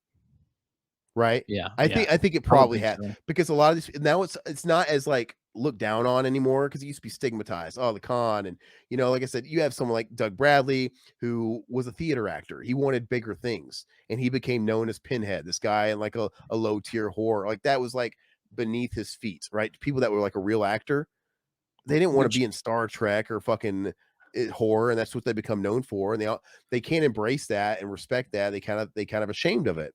Like Jamie Lee Curtis. But you also got to think with inflation in the economy right now, it's like you got to try to hold on to your fans right now. I mean, honestly, because people aren't spending like they used to be spending. So, but I just think now the way conventions are now with their more mainstream and they're really socially accepted and very popular, and the talent, like maybe Thomas Jane in 2011. Maybe his career wasn't going the greatest at the time and he was still pretty recently burned. Like, God, this just shit ain't happening. Maybe his show he had an HBO show around that time that just got canceled called Hung. That was pretty fun. He got canceled after 3 seasons. And maybe he was just like, fuck it, man. This just isn't happening for me. And now I'm doing this convention. I'm right next to fucking Pinhead. I'm right next to fucking Pinhead. I'm right next to fucking Worf from fucking Star Trek. He's like, God, I'm a loser. He probably didn't want to be there. But if Thomas Jane was at like a big commercial one now, no, man. He's Michael J. Fox is 20 feet away from him, man. He's got like legacy, cool people. You got Michael J. Fox. You got fucking Henry Winkler, the Fonz, who's well respected. Chevy Chase. I mean, like, everybody's in it now. It's just become different. So I bet you if we went to more of these things now, I think the attitudes would be a little bit different. There may be like they're pushing you through like cattle. But I bet you they're very excited to be there because they're making bank. They're making more. Yeah. Well, and it's just not a dirty word anymore. And Sean Boyle, 100%. I'm down with it. I took a picture of it so I didn't forget it. You boys should do a t-shirt that says "One Never Knows." We got to put Fred the Hammer's face on it. We'll put his face and we'll put the quote below it or something. And we got to do a Savini shirt too. We'll figure out one of his quotes. Don't you see that I'm talking to this lovely lady right here? I don't know. We got to figure something out. And you're right, gamer guy. It's a catch-22 situation with understanding people got to like supplement income and just not crossing that line into taking advantage of a fan. Sean Boyle says, I'm working in my industry doing what I went to college for. I have no wife or children and don't intend to have either. I'm content and very, very grateful. No, don't need a legacy. Yeah, 100%. Like some people don't. Yeah. Yeah. It's the exception, not the rule. There's some people that but I think overall there's a basic human instinct as a general thing that people want to procreate or leave a legacy. That's And I'm that way. I'm the exact opposite. But I mean, everybody's different. So yeah, and like I said, that can but it could be mixed and matched. Some yeah. people, they don't want to have, people get all uptight about that, like, oh, it's not my job as a woman or someone to have it's not my job to procreate or what. No, yeah, some people, it should be socially acceptable to not have kids. Yeah. Because yeah, there is this weird thing from the previous generation that's still forcing people, like, when are you gonna have kids? When are you getting married? Whatever. I think that'll slowly die off in the next coming generations. It'll be a little bit more understanding if you don't want to have kids. But I think there's a lot of people that if they don't want to have kids, they still want to get that natural thing of leaving a legacy in another way. So, but yeah, there's totally people that are just totally content and living in the now, and they don't need any of that. That's cool too. But a general thing, I think it's definitely a thing. Maybe this will be our last comment here, Boyle. I'm going to put it on the video because it's great. It's our quote. Is this cum? A Tom Savini shirt with Zach shaking his hand on it. There we go, man. All right. These are all very, very good suggestions. I'm going to take a picture of that. There we go. All right. All right, man. Mendoza, I can't have kids. Well, I don't want to leave on a downer, man. And I apologize if you want kids. You could always adopt, man. I wouldn't be against adopting. Well. If that's what happened to me, man, I'd be like, whatever. You can get Junior Healy. Yeah. This guy really likes blue. I think you're gonna love me forever. Yeah, anyway. All right, guys. Well, I want to thank everybody for popping in and out of this chat. It went long today, 2.5 hours, but we thank you so much. And it was a great topic. It was a lot of fun going down memory lane. I want to thank everybody who stuck around for us. And thank you so much for the shirt ideas there, Sean Boyle. I'm totally going to take that to Zach because I think that's 100% a winner. And you got to promise me, man, if we're going to sit there and make these fucking, is this cum or is this one never knows, or just to tell your kid to stop watching so many damn cartoons or whatever if we make these shirts, man, you guys got to buy them. Absolutely. I don't want them to gather dust on the racks, man. We'll put them out there. Also, follow me on Instagram. I just created an Instagram account not too long ago. So chill. I'm just kidding. Adrian follows me. So he chimes in, but it's fun because I just keep posting stuff from my collection. Like I find stuff in boxes, or I just grab something off the shelf and post it. I don't know. It's because I don't even know what I have half the time. So yeah, it's fun, man. And I haven't been talking about it lately. So next week, maybe I can talk a little bit about the status of what's going on in my short film, because that's been going on. I've been getting places with that, hiring more people. I want to talk more about that because it'll be kind of cool to share all that stuff and vent a little bit, just share and just, I need it because it's going to turn me gray 10 times quick. That's for sure. Anyway, all right, guys. Thank you guys so much. God bless everybody. See you next weekend. Great time. Bye. See you guys. Bye.